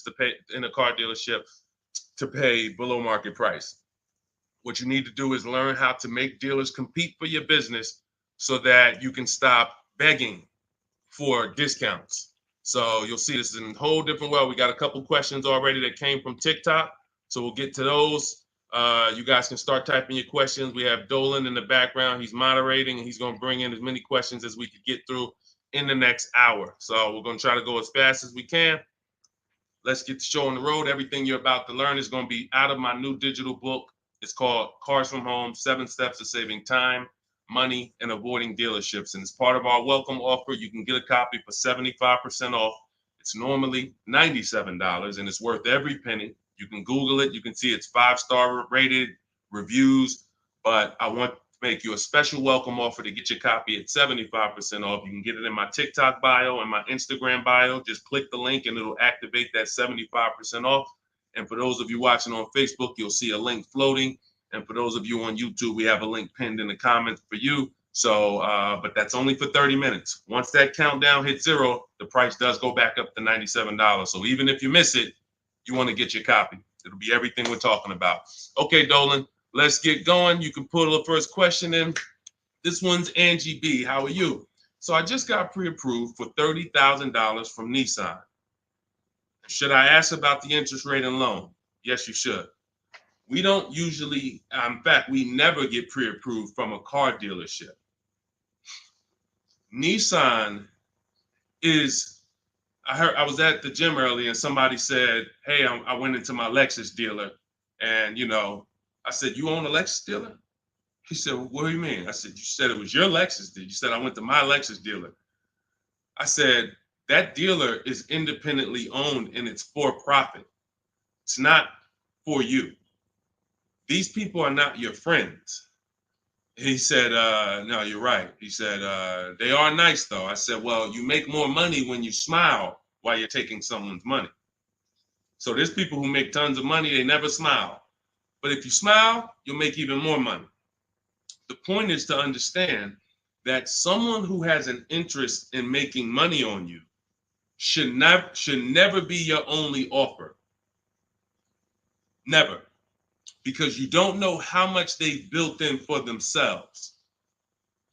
So when you get this pre-approval offer, the best thing for you to do is to, all right, there's some smart people on here that know this. They know this particular part. You separate your car purchase from your loan. You can't mix these two things. I want you to start looking at Angie. I want you to start looking at your car purchase separate from your loan. There's something I call the 3 pillars of great car deals. 3 pillars. And if y'all are on break or something, or you should have a pen taking notes, unless you're gonna watch this replay, because we're gonna cover a lot of stuff in the next hour. 3 pillars of great car deals. You must get a great deal in each pillar to actually get a great deal. First pillar, who I buy my car from. Second pillar, who I get my loan from. Third pillar, who I sell my old car to. Those are 3 independent transactions. So when you give a dealer your old car, because you said I'm going to trade, now you give a dealer your loan. And you also buy a car from that dealer. You've given them 3 transactions. Each of those transactions has big money in it. How do we know each one of those transactions have big money in it? Well, I spent 14 years in the car business, 5 years Mercedes, 5 years General Motors. That's how I know. But how you can know is to look at the fact that there are companies that only want to lend you money to buy cars, and they want to fight for your business. There's banks and credit unions out there. They don't sell cars. They sell money. They sell money. They want to compete. Please give us a chance to earn your business. You're going to start doing that. There's companies out there, Driveway, Carvana, Kelly's Blue Book Instant Cash Offer, AutoNation, CarMax, Car Gurus, 6 offers. There's companies that buy cars. They pay cash. This isn't Facebook Marketplace. The only way we used to get more money for our old cars than we could get from a dealer is we had to sell it privately. Y'all remember that? Remember that? If you wanted to make 2,000 or 3,000 extra than the dealer was going to give you, you had to sell your car privately. These 6 companies that I just named are going to pay you more than any dealer is going to pay you to trade. So what you got to understand, academic weapon, and people like you who are asking these questions, you got to understand that there's 3 parts to a car transaction. The ones I just broke down, that's if you have a trade. But now, how do you make sure that you get a great deal in each one of the pillars? It's simple. Bids. It's simple. Bids. All you have to do is embrace that. As long as I get bids, it's impossible for me to overpay. This is great for the people who's not a good negotiator. Let's be honest here. If you're not a good negotiator, type not me. You're just not good at it, or you just don't like it. Just type not me. Or me. It doesn't matter. Just something to tap in. Be honest. I see you, academic. Okay. Anyone who's just not, and here's what I know, because I'm taught this in sales. Only 15% of the population is. Only 15% of the population is comfortable with conflict. Hey, Terry, thanks for being honest. This is how we're going to win, being honest. So when you look and say, well, if I'm not a good negotiator, how do I get below market prices? It comes back to bid. So everything I'm teaching you is based on a bidding system. What you should be doing, Angie, is I'm gonna teach you something I call the bank bidding war. This is in my new book. So when you get your copy of the book, you'll see the entire bank bidding war blueprint. I tell you how to do this step by step. The credit bureaus, dealers don't want you to know this, so pay attention. Everyone hit the share button. Shout out to the sharers. I need everyone who shares to hit the share button. If you're on YouTube, hit the like button. Hit the like button, because we're about to drop something on you that I know you've never heard. Pretty much everything you're going to hear you've never heard. But let's go deep on this bank bidding war. The credit bureaus allow you to have multiple lenders access your credit within a certain period of time. And as long as you let them all access it in that period of time, it's going to have the same effect on your credit score as one hard inquiry. So if one hard inquiry on your credit would have lowered your score 9 points, you can have 20 and it'll lower your score the same 9 points. So obviously, if we could have one and we're going to take a 9-point hit, or we could have 20, what's better? With one person competing for our business or 20? So you cannot go into the dealers to do this. You can't say, well, I heard Deshone said I could go to this dealer and let them run my credit, and then the next day I could go to this dealer and let them run my credit. That's not how it works. You cannot do that. What you will do is you will make your deal for your car. First thing you're going to do, Angie, in the bank bidding war process is let's see, are there any special interest rates in the market? That's always step one. The bank bidding war is 3 rounds. Step one is, are there any special interest rates for the car I'm looking at? Are they running 0%? Are they running 1.9%? Anything that I know a bank or credit union can't beat at all. It's a subvented rate.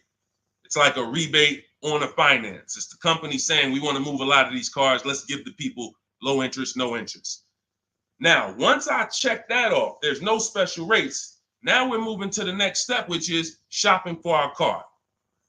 Now, I have a tool in my book called the Perfect Budget Exercise. I created a calculator to do this because most of what you need to do when it comes to getting pre-approved is for budgeting. No different than buying a house. They tell you, hey, you're pre-approved for $400,000 at this interest rate and for a 30-year mortgage. Why do they do that? So you can budget. So the only purpose of a pre-approval is to budget. So the problem with these pre-approvals now is they're doing something where they're trying to get over on you. And they just see anytime the public starts to move in a certain way, here comes the scammers, here comes the wolves. Once the public started talking about pre-approvals, every bit of the conversation went there, but they don't want you to get pre-approved and shop competition. They want you to get pre-approved and locked into them. That is what you want to avoid. Anytime you see anyone trying to lock you into them, one dealer, lock me in. Hey, one dealer sent me this letter. Come get this car from us only. Lock me into them. Hey, you're pre-approved from this bank. Lock me into them. That's how you overpay. Because they don't want you shopping competition to find out that that offer from them is not the best offer. I don't care how good it sounds. It's not the best offer until we've seen 2 or 3 and 4 or 5 other offers. Then we realize, oh, that wasn't a good offer. So when they're doing these restricted pre-approvals, where first of all, they want to ding your credit with a hard pull. We don't like that. Second of all, they want to give you, they don't give you a rate, an interest, they give you a term, but there's an expiration date on it. Who's seen that? Who's seen that? Your pre-approval is only good for 30 days. Now, you done already hit my credit with a hard pull. Now I'm out here shopping, and I'm shopping with my back against the wall, and I have pressure not from the dealer that I'm buying from. I got pressure from the bank that wants to loan me money. Hurry up and find a car. If you don't find a car in 30 days, you got to come back and we got to hit your credit again. So what are you going to do when you're out there shopping and looking and you know your pre-approval expires in 2 days? You mess around and take something that you wouldn't have taken if you didn't have that deadline. So this is not what you want to do. This is not what you want to do. Hold on one second. Hold on. And I asked the people before when we did another stream, I said, hey, do you guys want me to do these quick skim over answers so we could get 20 questions answered in an hour, or do y'all want me to go deep on these subjects? And everybody said go deep on it. We like that. So that's the consensus. We don't do fluff answers here. This is car buying. This isn't, buying a pair of shoes. We go deep on answers. So we stay away from these because those were the games. These are the games these lenders are playing now. They don't want us shopping them. They don't want us shopping their competition. They're making a ton of money on interest, charging 7, 8, 9% interest, 10% interest to people who aren't shopping their competitors. We don't do that. What we're doing is we are going to, once we see that there's no special interest rate, we move into shopping for our vehicle. Now we're getting bids. Once we find the best offer on our vehicle, new car, used car, we lock it up with a deposit. We never take on the spot delivery. Type a $sign if you understand. Type a $sign if you've ever taken on the spot delivery from a car. You went in, signed the paperwork same day, took it home. Type a $sign if you've done that. We don't want to do that anymore. I'm going to tell you why. On a finance, you don't have an opportunity to shop rates. You got to shop rates. From now on, you will be shopping rates. You're going to have 5, 10, 15 lenders compete to see who's going to give me the best rate. Because if I pay 7% on a $30,000 loan, but I could have got 5.29%. That's probably $1,500. That's probably, and we never go back and refinance. We just end up with a higher rate than we could have gotten. We wonder, we hope, hey, dang, I wonder if I got the best rate. This is what's going to eliminate that. So you're going to put the deposit down. Hey, I'll call you tomorrow. I'm going to go shop my lenders. And here's what we do that no one is teaching. We always let the dealer see if they can beat the rate. We do not only strictly go with our lenders. We don't have enough lenders to do that. If we had 20, 30, 40, 50 lenders that we were shopping, we got like, I show you how to reach out to about 5 in my book, but the dealer might have another 12, 13, 15. So we want all of these people competing. That way we guarantee we got the best rate. So what I want you doing, Angie, is I want you to not focus on one dealer's offer, one Nissan offer. No, that means nothing. You want to learn to separate your transactions. We've talked about the 3 pillars. You're going to bid each one out. And the best part about bidding is you can do it all online. You can do it all from home. 90% of what I'm telling you, 90% of how we buy cars and the people you're going to see, I'll introduce you to over the next hour. You see a lot of people who've learned from me. It's from home. That's why my entire process is called Cars from Home. The book is called Cars from Home. It's a digital book. It'll be in your inbox in 5 minutes, but you got to get there before the 30-minute timer goes down to get you 75% off. It's normally a $97 book, worth every penny. But for the next 30 minutes, if you haven't visited yet, you can get your copy for 75% off. Go to my TikTok bio, the Instagram bio. Don't miss it. You can come back to the broadcast. We'll be here. YouTube, we have a comment pin for you. On Facebook, you guys can see the link floating. Get your 75% off. That way you have all of this stuff step by step for the rest of your life. And when things update, I update the book. So that's another reason I love a digital book, because things happen, things change, new websites come out, boom, I go right in, boom, boom, update it. I don't charge you. Hey, you bought my book 18 months ago, but here's version 2. Send another $32 to, no, I want people to win. If you want to win, you're going to win with me. That's it. I'm not looking to nickel and dime people. That book should be $500, but at the end of the day, I want people to win. We want to make it accessible for everybody. Go ahead, Dolan, shoot the next one in. Skinner, good to see you, my man. Always checking in. Always good when I see you. What's going on? Let me get this book. Go ahead, Angie. Use it and win. Use it and win. All right. What's up, Yo? Good to see you. How can I get your people to help me out? I'm trying to purchase a vehicle in the next 2 weeks. We have a Shop with Deshone program. It's been out. I shop with people all around the country. So I always say, get in where you fit in. Some people are do-it-yourself people. Anyone who's a do-it-yourself person, we have the master blueprint. It's step-by-step. There's different paths. So you're not reading a book on leasing, buying new cars, used cars, high mileage driving strategy. You're not reading all of that and then trying to see what I do. There's paths. I basically have it like the warp zone. If y'all ever played Mario, if you're on a lease path, I have links in the book to keep you on the lease path. You're not reading used car stuff if you're leasing. It's going to confuse you. So, but that's do it yourself. That's the blueprint. Some people are like, okay, I want to do it with you, Deshone. Can we work together? How can? Yeah, we have that too. And we have to. So I put the information out. There's no excuse. There's no excuse for you 2 years from now being on my live and saying, hey, I'm still trying to figure out the car buying process. There's no excuse. You got a 14-year veteran here who nobody in the industry can control me because I don't work for a dealership.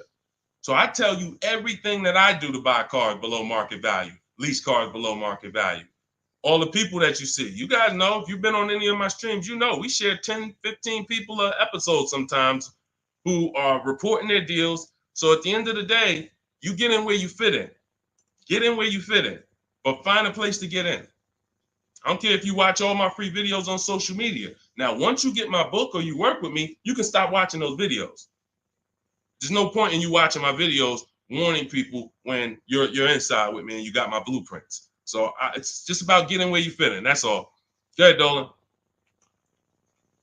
All that information was Shop with Deshone. That's all in my bio. That's all in, any of my bios too. So what are the 6 companies to sell your car to? Great question. Make notes. CarMax, Driveway, Carvana, Kelly's Blue Book Instant Cash Offer. Do not use the Kelly Blue Book algorithm site where you just put your year, make, model in, boom. Your vehicle's worth $18,000. Do not use that. That is worthless. The only thing that matters is cash offers. That's all that matters. These are people who literally, they either send an inspector to see the car, or you go to a local spot, have the car inspected, they go and they cut you a check. Like it's like that. They don't negotiate. Sometimes Kelly Blue Book will patch you into a dealer and they'll say, hey, I might be able to pay more if I see it. We don't usually fall for that. We want strictly, hey, there's no used car manager in this world in this country who can't put a number on a car sight unseen. Like literally seeing it, that car is worth about this. That's what they do all day long. Look at cars in auction, make offers, make offers, make offers. So all of this stuff can be done online. And these are the people who pay more than, see, you're not going to, once you use this process, you're getting bids. Remember that. So if you're like, hey, I'm looking for a 2019 Honda Accord, I'm going to show you how to see the entire market. Because the problem is, there's another guy at the gym, because people know me locally, a couple people know what I do, and they'll come up to me, hey, I'm looking at this car. I'm like, look, I don't do this. I don't do this. I don't care how close you are to me. Like, I don't do this anymore. But, you get the same information. We've laid out the path. But he showed me, I just saw this car, though.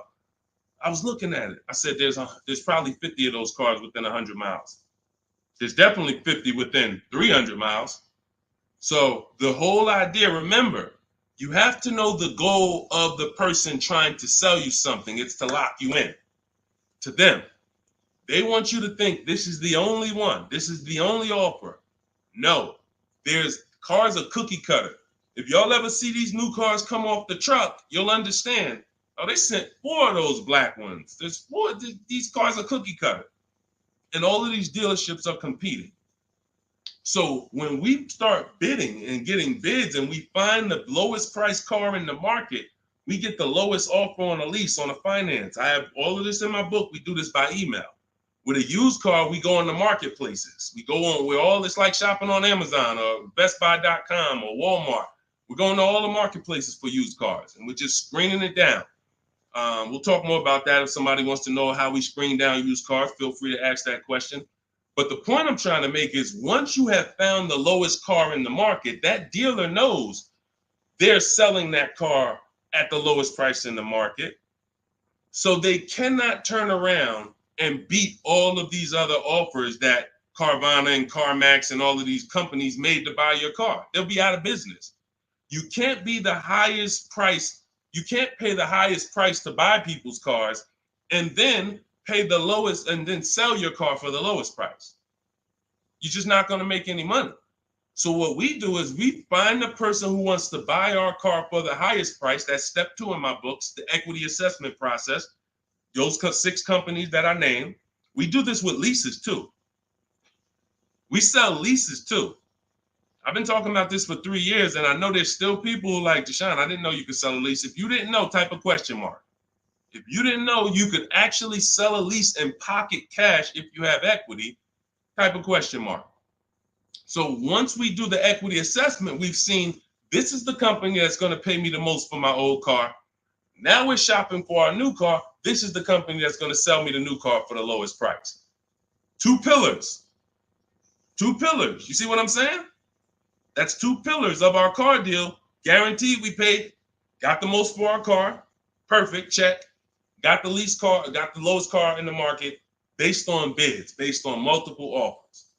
This is how it's done.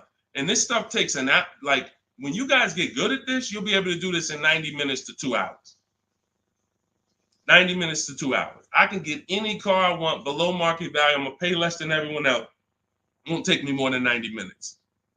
You'll get there. In the beginning, 2.5 hours it's going to take you to go through. You're going to be fumbling. You're going to be overthinking. And once you just get to trust in the process, you'll see, okay, this is a 90-minute process.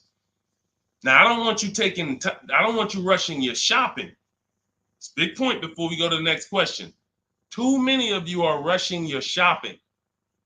That's why you're ending up with cars you don't like in 3 months. We don't rush that. We don't let anyone rush us into making a decision on the car we want. Step 4 in my book, in my process, I call it shopping, not buying. You're going to enjoy shopping the way we shop because no one pressures us. We don't let them. We enjoy our shopping process. We're only there to test drive. We take our time to decide what we want. Now, once we decide what we want, it ain't taking us no more than 90 minutes to get it. But the deciding of some of you might spend 3 months deciding what you want, and that's okay. Visiting dealerships, driving multiple cars, perfectly fine. But we don't, the problem is when you turn shopping into buying. That's the problem.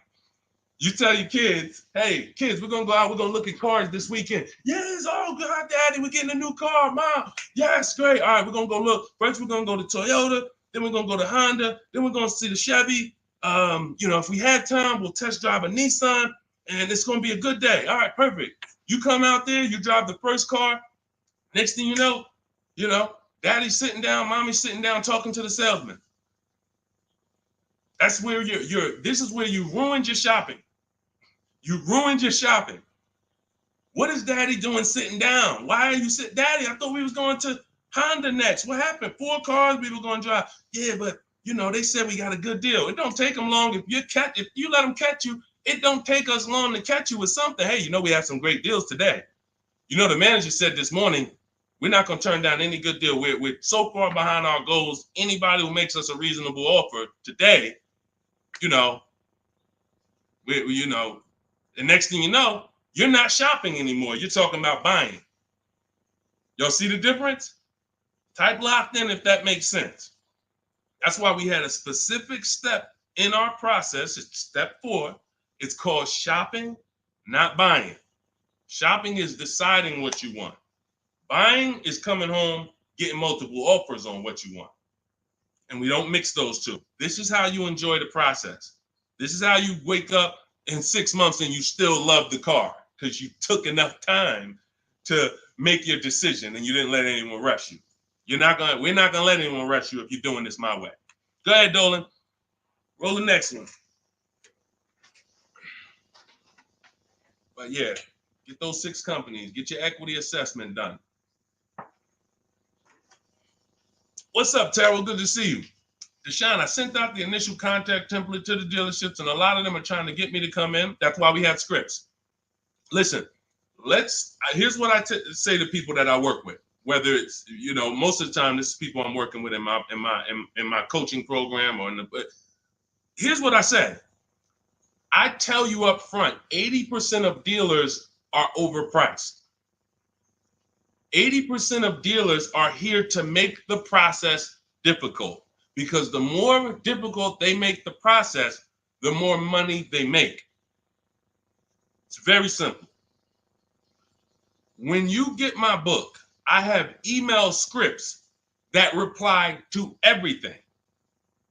For example, Terrell, when you open up the script for the initial replies, you'll see when they say, hey, when can you come in?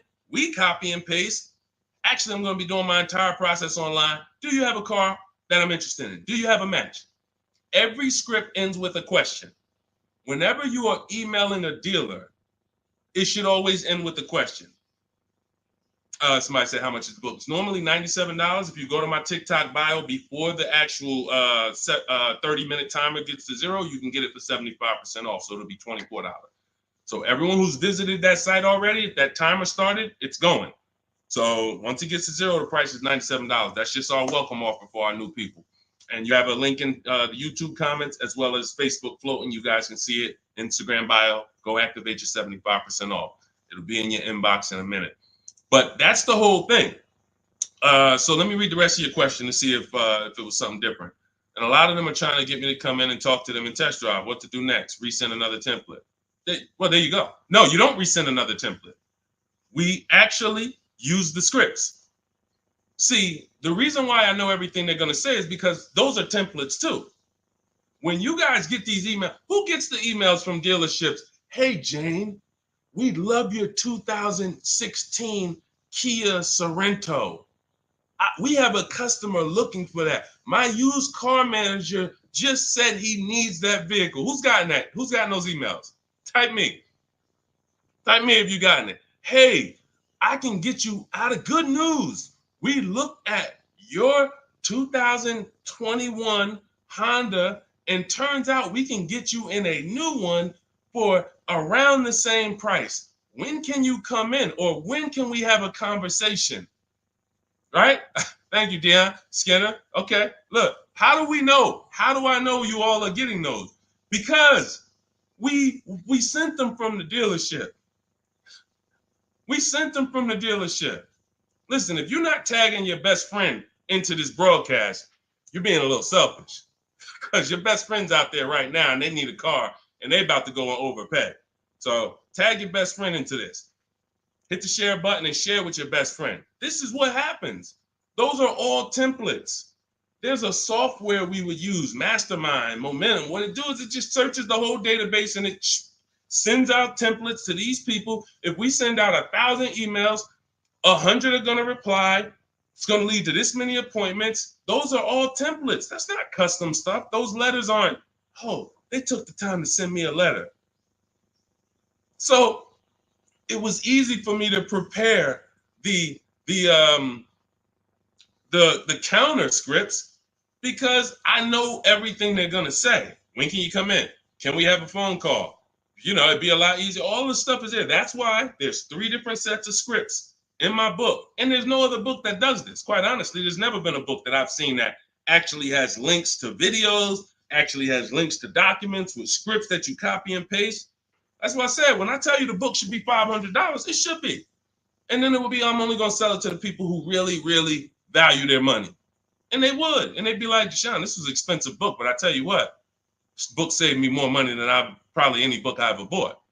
But again, that's not God's plan. God said, listen, make it affordable, son. The people who are going to get it, they don't have no excuse.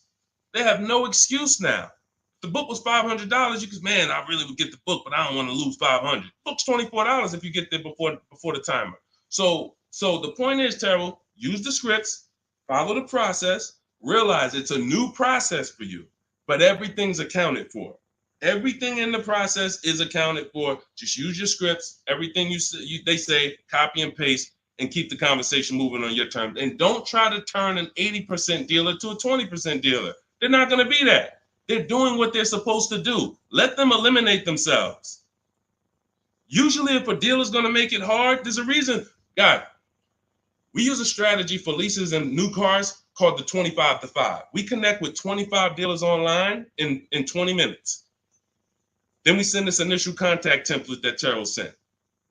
That's going to give us 25 dealers' inventories we're shopping from. So we never have to worry about, hey, you know, I don't really have that car, but maybe I could get it. You're shopping with one dealer, you're shopping from one inventory. Whatever they got, that's all we got. No, we're shopping from 25 dealers' inventory. So now out of the 25, we're looking to get 5 to 7 quotes, 5 to 7 offers. You're going to see they're going to be $150 a month to $200 a month apart, minimum. That's just how it is. And that's when you prove to yourself, holy crap, I see how different these dealers are. It's not close. It's not like, hey, I got 5 offers. This one was $605. This one was $590. This one was $580. This one was $570. Heck no. This one was $620. This one was $550. This one was $475. This one was $450. That's how far apart they are. The 80% make big money, big, huge commissions. Like, it ain't like, so the 20% are the people who we want to find and do business with. These are the people that compete. They want to beat their competition. We find them and we buy from them. Great question. Thank you, Terrell. Good to see you. Next question, Dolan. Oh, man, good question. And that's very common. Again, very common. It's a new process. All right, I said that's the same question. Same question, Dolan.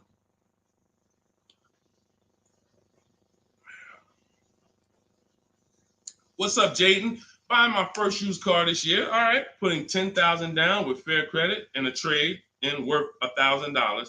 How do I maximize for the best car possible? First thing we want to decide is, should we be buying or leasing? This is very important. Now, I know many of you were taught on here, never lease a car.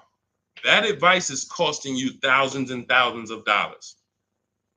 And we'll go deep on that because I can't make a statement like that without going deep on this. But let me ask you, Jaden, do you have good credit, fair credit, not so good? You know, nobody knows you, so it's not like, but I need to know this to properly answer the question, because some people, they want to put a lot of cash into the transaction because they don't really have any credit. Let me know. I'm looking for your comment. Listen, you got to stay close to your keyboard. All of you who are asking questions, I want you to stay close to the keyboard. Dolan's pulling the questions in, and I want you to stay close, because I might ask you a follow-up question that I need to actually, be able to answer it. So let me just assume. All right, let's just assume you have fair credit. Hang on one second. Let's assume you have fair credit. All right. Hang on. Okay. So let me tell you an outcome that's very common. And you could decide, this is all of you who have a child who's going to be getting a car, or you're going to be getting your first car. Like, listen up to this.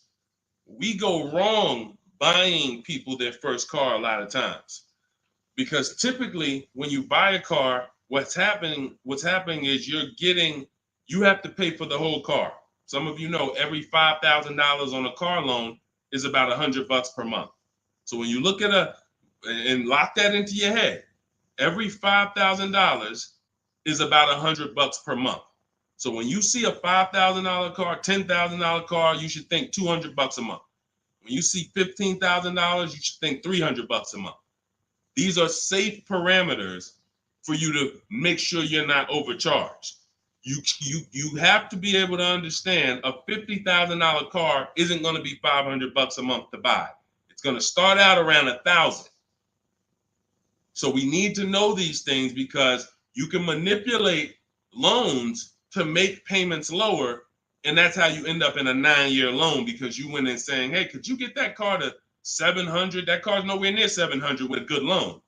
5 years, 6 years is the longest we go. I have a rule in my book called the Rule of 72 and the 10th birthday. 72 months is the max loan we take, and the car should be paid off by its 10th birthday to avoid problems. So by the time a car turns 11, car should be paid off, so that way you could actually put money to the side for maintenance.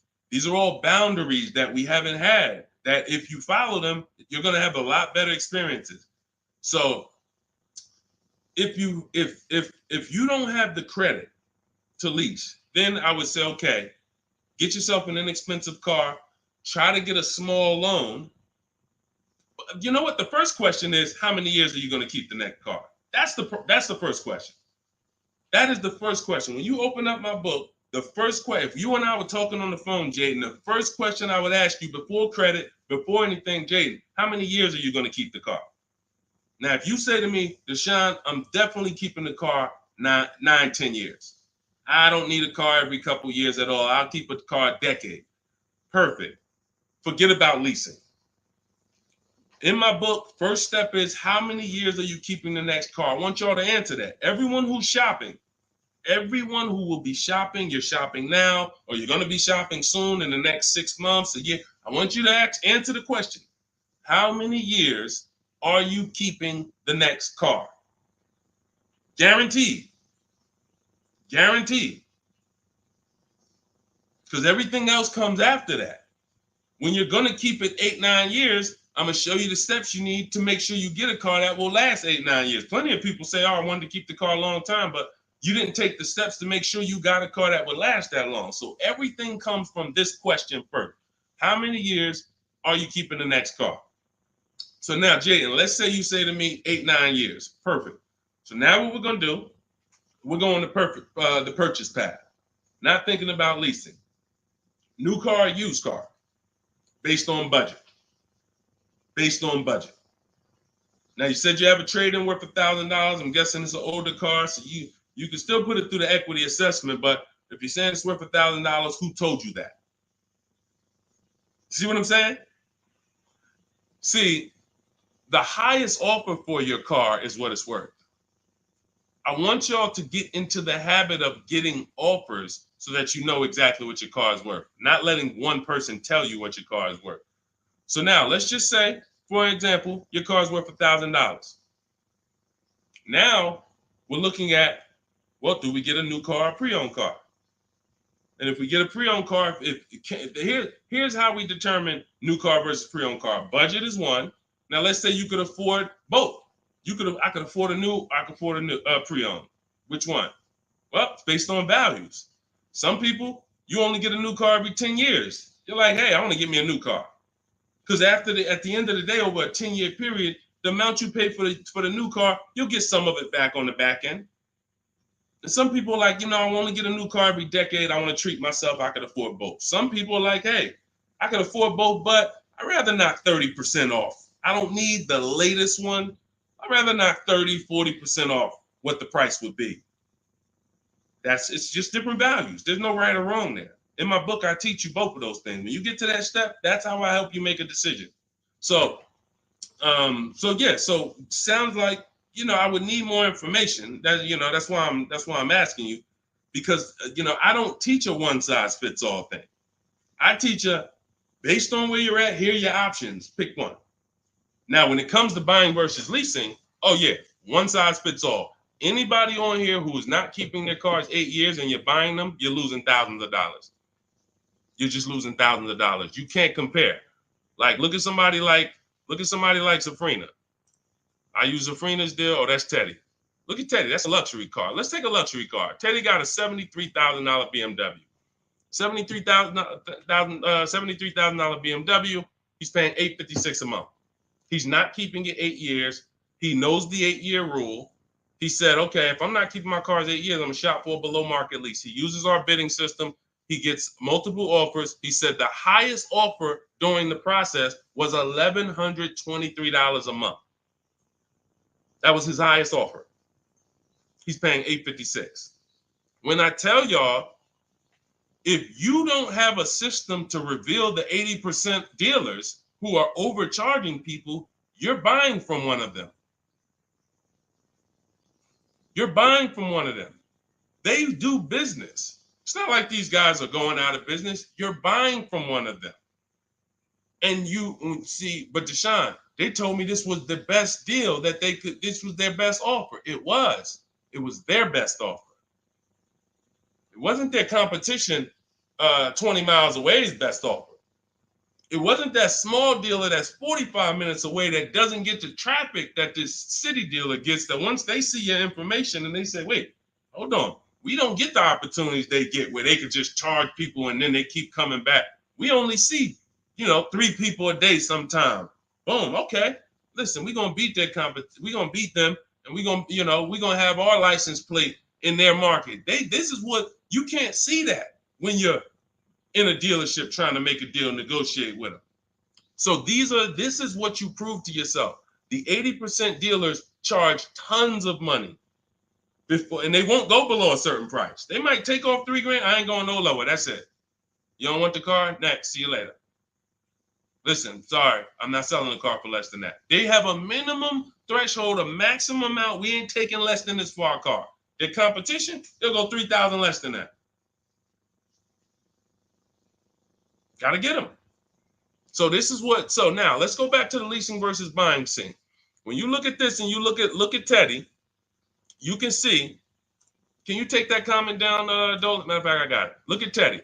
So $829 a month, he's paying $856. Now, $73,000 vehicle, that vehicle on a 5-year loan, every $5,000 is about $100 a month. That vehicle should cost $1,500 a month. Even if he got a huge discount, let's say he got 15 grand off. Somehow, magically, he got a ridiculous discount. Instead of 73, he pays 60. $1,200 a month, 5 years. $1,200 he's paying $856. No money down. We don't, and whenever we shop, what you're going to learn as you listen to me and you shop the way I'm telling you to shop, everything we shop is no money down.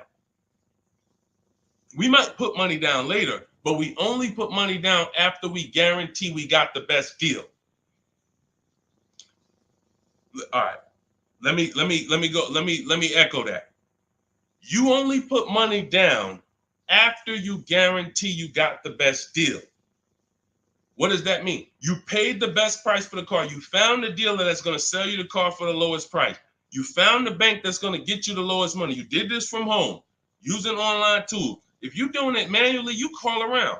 I don't care if you call around. It's harder than my way because, but you want to call around and try to get multiple offers from dealers. The point is, once you find the best offer, now we can put money down if I want to lower my payment. But what dealers try to get you to do, especially the 80% and the people you're used to dealing with, they want you to put money down to get to a payment you'll take the car for. Big difference. Hey, how much is this car? Hey, it's $1,100 a month. Yeah, I can't afford that. How much money can you put down? How much money can you put down? Man, I could probably put down like 15, but can you get me to like 700? Now you're trying to buy your deal. You're not focused on the interest rate. You're not focused on the price of the car. Is he even selling me this car lower than what I could get on the market? You're trying to buy your deal, which is why the 80% dealers, here's what the 80% dealers make tons of money doing, making you think you want. And all I want you to understand is this is simple, easy. That's hard. Once you step in, start doing this like Teddy, once you start doing this like Danielle, look, like Ansley, look, like Jen, all of these people get below market deals from home. Once you start doing it like this, you'll realize this is the easy way. At home, at work, man, I just bought a car. How you buy a car? Yeah, I ain't even see you spending all this time in dealerships. Look at all these offers in my email. Look, this offer, this offer, this offer, this offer. Yep, this the one. I just locked it up, saving me $7,000. You'll never go back. You'll never go back to the old way. You have to learn cars from home. All the money is over. All the overspending happens inside dealership, which is why we never do it. Go ahead, Dolan.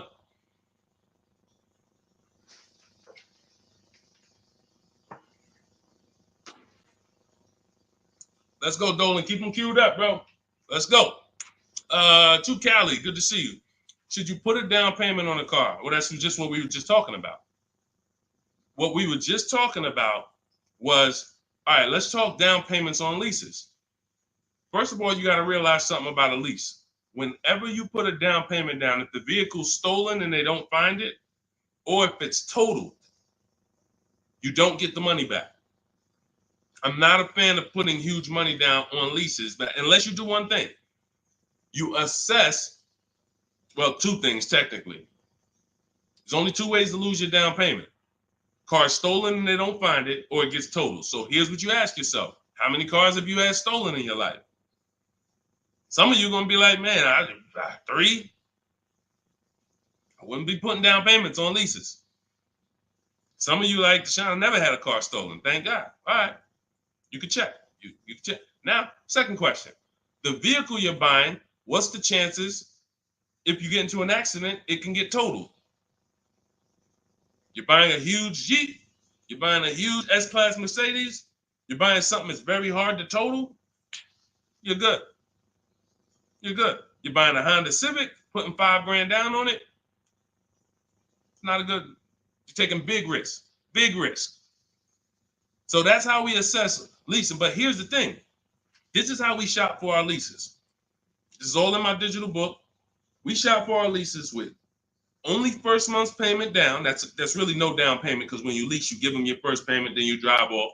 And when so that's how you do it. So first month's payment out of pocket, 12,000 miles per year. And we put taxes and fees in the payment. That's it. That's it. We get all our offers that way. The dealer's going to give you the offer based on how you told them to give it to you. If you told them, hey, just work me a lease out, They're gonna work you out a random lease, $3 grand down, boom. When you see these commercials, these are not deals. Listen, you cannot never judge. I told y'all at the beginning of the stream, it's 3 prices you can pay for every car: market value, above market value, below market value. Those are the 3 prices. Below market price is the people who got skills. That's the stuff we're talking about here.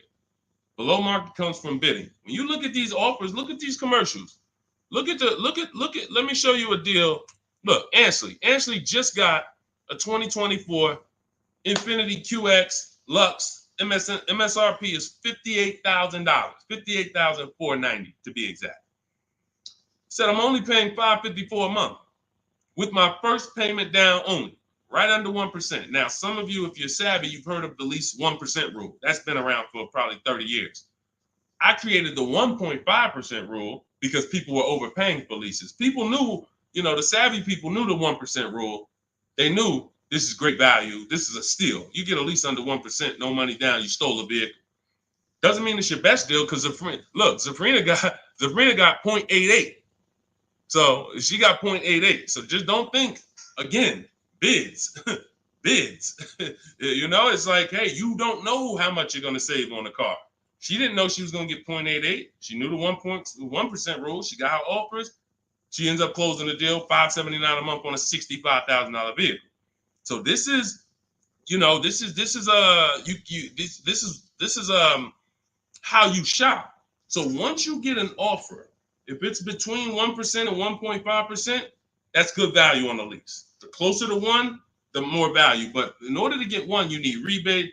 You need we don't understand sometimes the lease program. The dealer can't control that. So what we do is we shop. When you see a deal that's 1.1, 1.2, 1% low, that means there's a lot of rebates there. There's a lot of there's probably great residual, low money factor, which is the interest rate. You can't control these things. All you can do is bid it out. Now, once you get to a payment and you're like, okay, I already know I'm under 1.5%. I got my 5 to 7 offers, so I know this is the best offer. But I want to drop my payment probably another $50. Now you put money down. You see what I'm saying? Type $signs if you got that. You shopped your deal. You got your offers. Type a $sign at that click. I'm talking to the people that's locked in. Listen, I know, unfortunately, we live in a world, a lot of people distracted. We sit here, we could talk big money all day long, and it's just flying past it. They got 100 other things on their mind.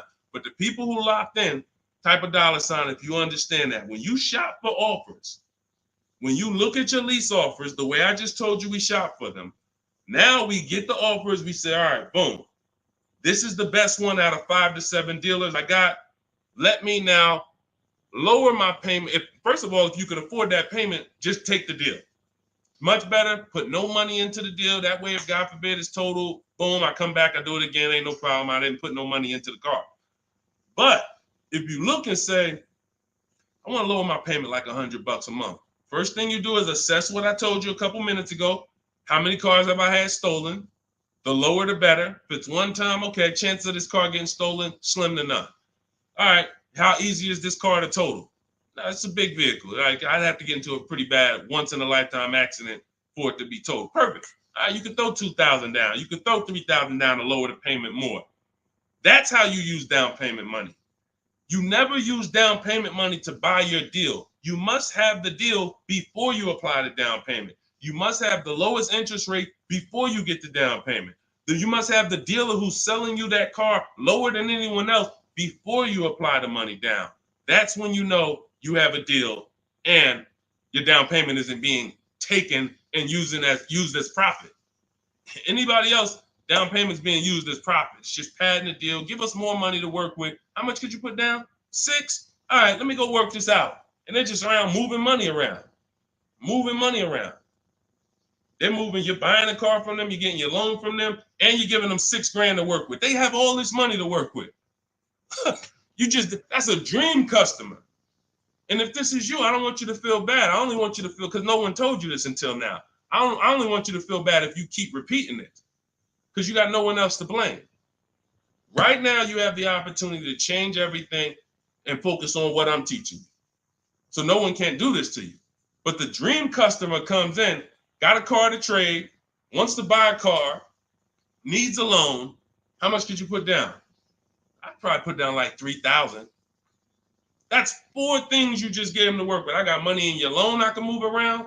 I got money in your old car that you want to sell to me, trade. All right, I could use that. Got some margin there. Then in the car you want to buy, I got some margin there. Then I got your down payment money that I got margin. I'm just about to let me manipulate a couple things and here. That's what we don't want to do. All right? That's why we separate the transactions. This stream, if you get the 3 pillars of great car deals, separating your transactions, bidding them out, this can never happen to you. None of this stuff could ever happen to you. Okay? Everything we're going over is in my new digital book. It's called Cars from Home, 7 Steps to Saving Time, Money, and Avoiding Dealerships. This teaches everything step by step, how to get below market leases, below market purchases, new cars, used cars, high mileage driving strategies. Some of you who are driving over 18,000 miles a year, you can't do some of this stuff is not, you need custom advice. See, again, I don't do one size fits all. You can't be an 18,000, 20,000, 30,000 mile a year driver and think you can actually use the same loan structures and all of that as a normal person. You're depreciating your car faster than them. So all of this is in my blueprint. It's in my new book. Get your copy for 75% off in my TikTok bio, in my Instagram bio, or we have a link in the comments for you on YouTube, and we have a floating link on Facebook for you guys. But if that timer hits 0, it's $97. And if I'm you, if I miss the 75% offer, I'm getting the book, knowing what I know. And there's people who have the book, they'll be like, hey, look, I don't care if you missed it. You need to get the book. It's $97, worth every penny. So I want you to have everything I teach. It'll be in your inbox in literally a couple minutes. It's a digital book. And as soon as you get it, you're going to see a thank you page, and it says screenshot this page. Very important, because on that page is the link to open the book. Then I email you a copy. Also on that page is the link to my support team, just in case you type your email wrong. Our system is great. We send out lots of books. It works every time. But if you mistyped your email, then you're not going to see the book. So make sure you have my support team's email. So if you don't see that book in 5-10 minutes, email my team, hey, and they'll get you the book right away. All right. Thank you, Skinner. Yeah, nobody ever broke it down like that. I'm glad. That's what I'm here for. That's what I'm here for. I only want to pay first month's payment, and that's it out of pocket. That's 90% of our people, Skinner. 90% of our people. Hold on, I'm gonna get to Hideout PA. You got the next question. Hold on. But look, 90% of our people, look, India, look, $365 a month, no money down. That's first payment only. Look, Melissa, look, got her hybrid Honda Pilot 2025, $597 a month. She made $12,000 on her equity assessment, sold her car. So $597, I'm trying to see an MSRP, almost 50 grand. So it's a 1.2% lease. Look, nothing out of pocket, first month's payment. Look, Ansley. I gotta go get the rest. I didn't hit see more to get his detail. You see, Ansley got 2 cars. He just got another BMW. Hold on. Look. Milligan. Everybody, we pretty much, look, zero is signing. Melissa. This is what we do. There's nobody who's better at this than we are. Listen, if I had the time and we did one stream where we just sat here for an hour, I could show you 100+ people. Boom, boom, boom. Well, I just show a dozen because I'm not going to spend too many. Look, if you don't get it from 10 people, you're not going to get it from 100. You know, if 10 people just like you who are showing their deals, paying less than you, don't persuade you, 100 wouldn't. But the point is, everybody shops with no money down. Because when you shop with no money down from now on, you will see it's easier because you can't confuse me. You can't confuse me when I'm shopping with no money down. You got to be great at math, which I love math. So, I mean, I love math. But you have to be great at math to put 3, 4, 5,000 down and be able to see where the money's actually going. So the best thing to do is compare. I could get this car, no money down. I could lease this car, no money down. What's my payment? And then you'll be able to see it. Dealers can't manipulate you. So definitely, that's all we do is no money down shopping. Okay, Dolan, you can put that one up. You can put that question up. I want to get to that. Hideout PA. In a 2-year lease, 2024 Jeep Hybrid, $1,500 down, $499, $10K a month. Good deal. You have nothing to compare it to. You have nothing to compare it to. And this is what I don't like. Listen, I'm not the one who tells people you got a bad deal. The only time I would tell somebody they got a bad deal is if they broke the 1.5% rule. So if you take no money down and you divide your monthly payment into the MSRP, if you were over 1.5%, there's no value in leasing that vehicle. You're paying too much for a car you're giving back in a couple months. So, hold on. Sorry. Yeah. So, sorry. So, but when I look at your deal, the reason why I hate this is because you've already gotten the car. And you're driving around and you don't even know you got a good deal. You're wondering if you got a good deal. That's very disempowering. It's a very disempowering position to be in. But had you gotten 4 other offers, you wouldn't have to ask me that. And what I want you to do is change that, because frankly, I would bet $1,000 that if I said to you, you think I can find that car for less than what you paid? Bet me some money. Would you bet me $1,000 that I can't find that exact same car you got for a lot less money? Would you take the bet? You'd probably be like, nah, I don't want to take that bet. I don't want that for you. I don't want that for you. I don't want that for any of you. Driving cars, and if God forbid you see Deshone the Auto Advisor one day and you're like, and I'm like, hey, yeah, you just got the car? Okay, great. If you don't feel like, hey, listen, I got 5 offers from these dealerships, and the one I picked, they were so much less than everyone else. See, I know you use what we're talking about. I know the people I run into that use what we talk about. They come up, the first thing they're doing is saying who made them the best offer. They're saying, hey, the dealer couldn't beat the rate I got from the credit union. I know you're using what we teach. They're like, yo, I had to go 150 miles to pick it up in the next state because they made me the best offer. I know you're using what we teach. That's when I know. When you come in and ask, hey, what you think about this deal? We have nothing to compare it to. So we look at something like, let's just take an average deal. Let's take an average deal. Let's take a big money savings. Let's always use Sean for an example. Because what you're trying to do when you're not getting bids the old way is you're actually feeling for the bottom, and you're hoping, I hope this price that I paid was the bottom. Shout out to the people running the likes up on TikTok. Every time y'all hear something y'all like, just keep tapping the screen for like, spend 10 seconds just, man, you know what? This dude is going in over here. Just spend 10 seconds. Every time you hear something you like, tapping the screen. Shout out to y'all running the likes up. But when you look at, hey, look, I lost my train of thought. What was I talking about? I don't even know. That usually happens once I've been on for about an hour. That usually starts happening. Hideout PA just bought the book. Awesome. Listen, I'm answering your question right here. So, and look, next time, that's the thing. So again, I cannot tell you, oh, the MSRP was 49,000. Okay, so 49, 1,500 down. That's about a 1% lease. Solid. We don't know if you could have did better though, and that's the point. Again, Zafrina. Funny story about Zafrina, and she got this 0.88% lease, right? You're probably a little over 1% because you put about 1,500 down, so that $1,000 probably would have put you about maybe 1.1. Still great value, absolutely great value. great value.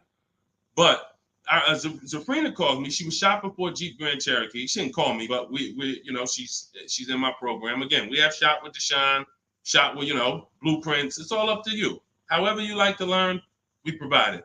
So she was shopping for a Jeep Grand Cherokee, and the best offer she had was like 1.1. And it was solid. But she was coming out of a Jeep where she was under 1%. Her lease was up. She was under 1% on her old lease.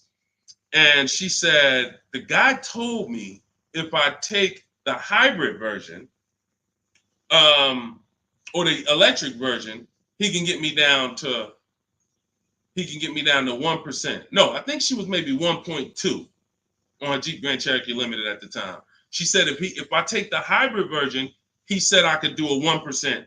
He could get me to like 1%.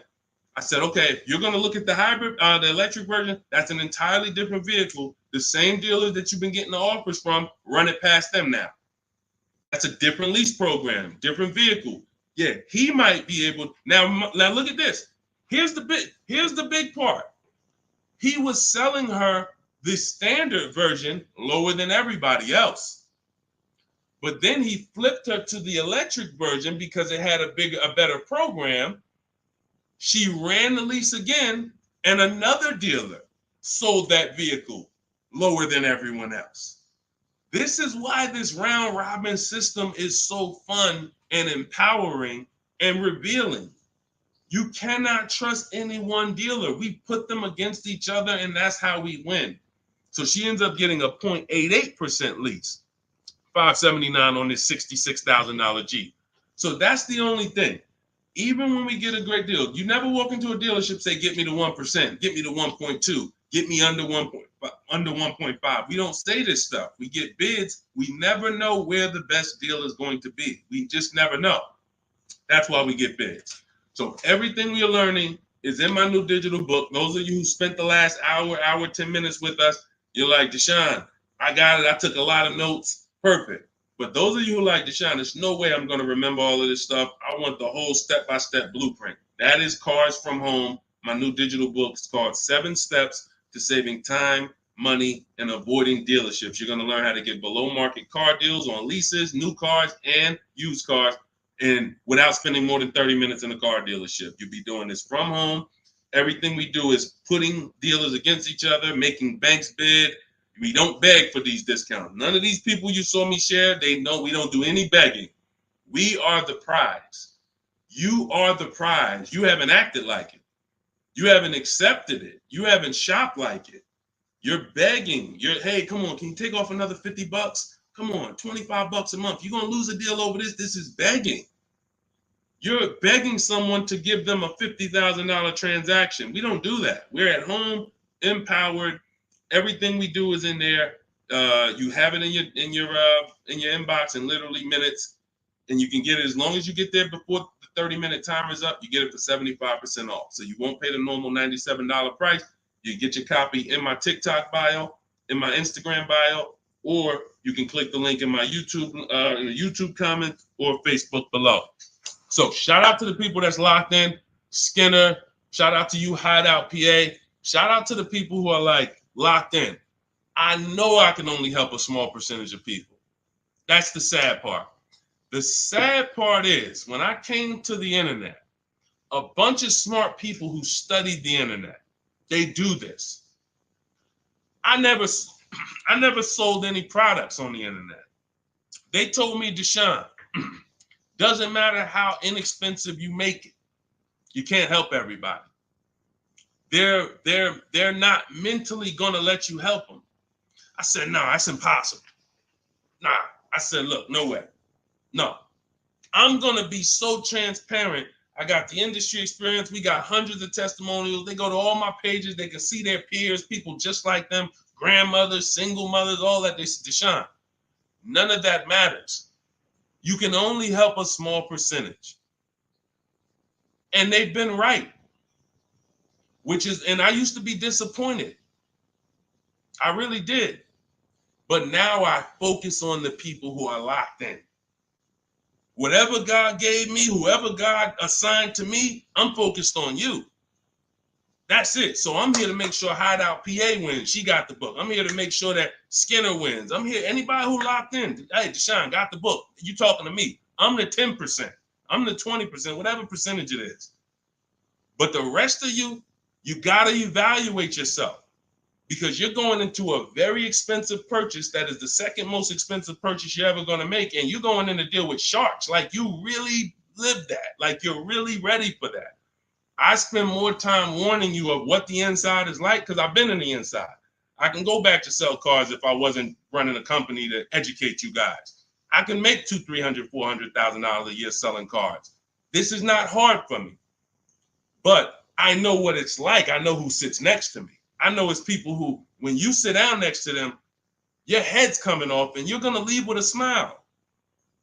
It's an art. It's a science to making a customer leave with a smile. We got people who pay $200 more per month than they could have got, but they leave smiling. Don't let them run into their neighbor, though, that's got the same car and got a better deal. $200 less. Wait, you got the same car? What happened? They knew something you didn't know. So that's my warning. Shout out to the people that's locked in. Get your book for 75% off. Make sure you screenshot the thank you page. The book is right on the thank you page. As soon as you pay, you can download it, add it to your inbox, and just use it and win. And make sure you email me your success stories. All right. I'll see y'all in the next stream. God bless you.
And answers. Welcome to Car Shopping Questions and Answers. We're about to go very deep to make sure that you get the answers you need when it comes to buying or leasing your next vehicle. And we want you to have below market strategies. You can't pay market value and you can't pay above market value. The goal when you are purchasing or leasing a car is to get a below market deal. That's the only deal. If you pay market value, you're paying what everyone else paid. It's not a deal. If you pay above market value, you're paying higher than what most people pay. It's definitely not a deal. The only deal is below market value. I see you, Rachel. We're gonna start off with you. I see your question on coming in on TikTok. So Dolan, we get ready to pull these questions in. As you guys start typing your questions, we're gonna have Dolan pull them into the show so you can start typing. And I want you to know that everything you're gonna learn over this next hour is out of my new digital book. It's called Cars from Home. 7 Steps to Saving Time, Money, and Avoiding Dealerships. I wrote this book. I put 14 years of industry experience in the car business, working with dealers, working inside Mercedes-Benz, inside General Motors, and I created a 7-step process for you to get below market leases, below market finance deals, below market loans, below market cash purchases, below market used cars, and I have high mileage strategies in there for those of you who drive over 15 or 18,000 miles a year. It's all in there step by step, and you can get your copy for 75% off as part of our book launch offer. You can click the link that's floating on Facebook. You can click the link below on YouTube. We have a comment pin for you. And inside my TikTok and Instagram bios, you guys have a 75% off link for 30 minutes. Once that timer goes to 0, the price does go back up to $97. It's still worth it at $97, but I'd rather you save the 75% off the total price so you have even more value. So get your copy immediately. Don't let it go down to 0 before you get your copy, all right? Let's get started, Dolan, with the first question. Start typing your questions, guys. We're going to get through as many as we can in 1 hour. And as you come in, can you hit the like button? It does matter. It does activate the algorithm. It does let these platforms know that we need more people over here so we can help them protect their money. Okay, this question came from Rachel. what's the best time to get a car? I drive a 2014 and I own and I owe $18,000. What is the best advice you can give on trading a newer vehicle? It's under 18, it's under 100,000 miles. Okay, Rachel. So one of the things that the first sense I get is I don't like you still owing that much money on a car that's 10 years old already. I have a rule that I teach. It's called the rule of 72 and the 10th birthday. That means that you never want to take a loan longer than 72 months, but you also don't want a loan on a vehicle past its 10th birthday. And I'm going to tell you why.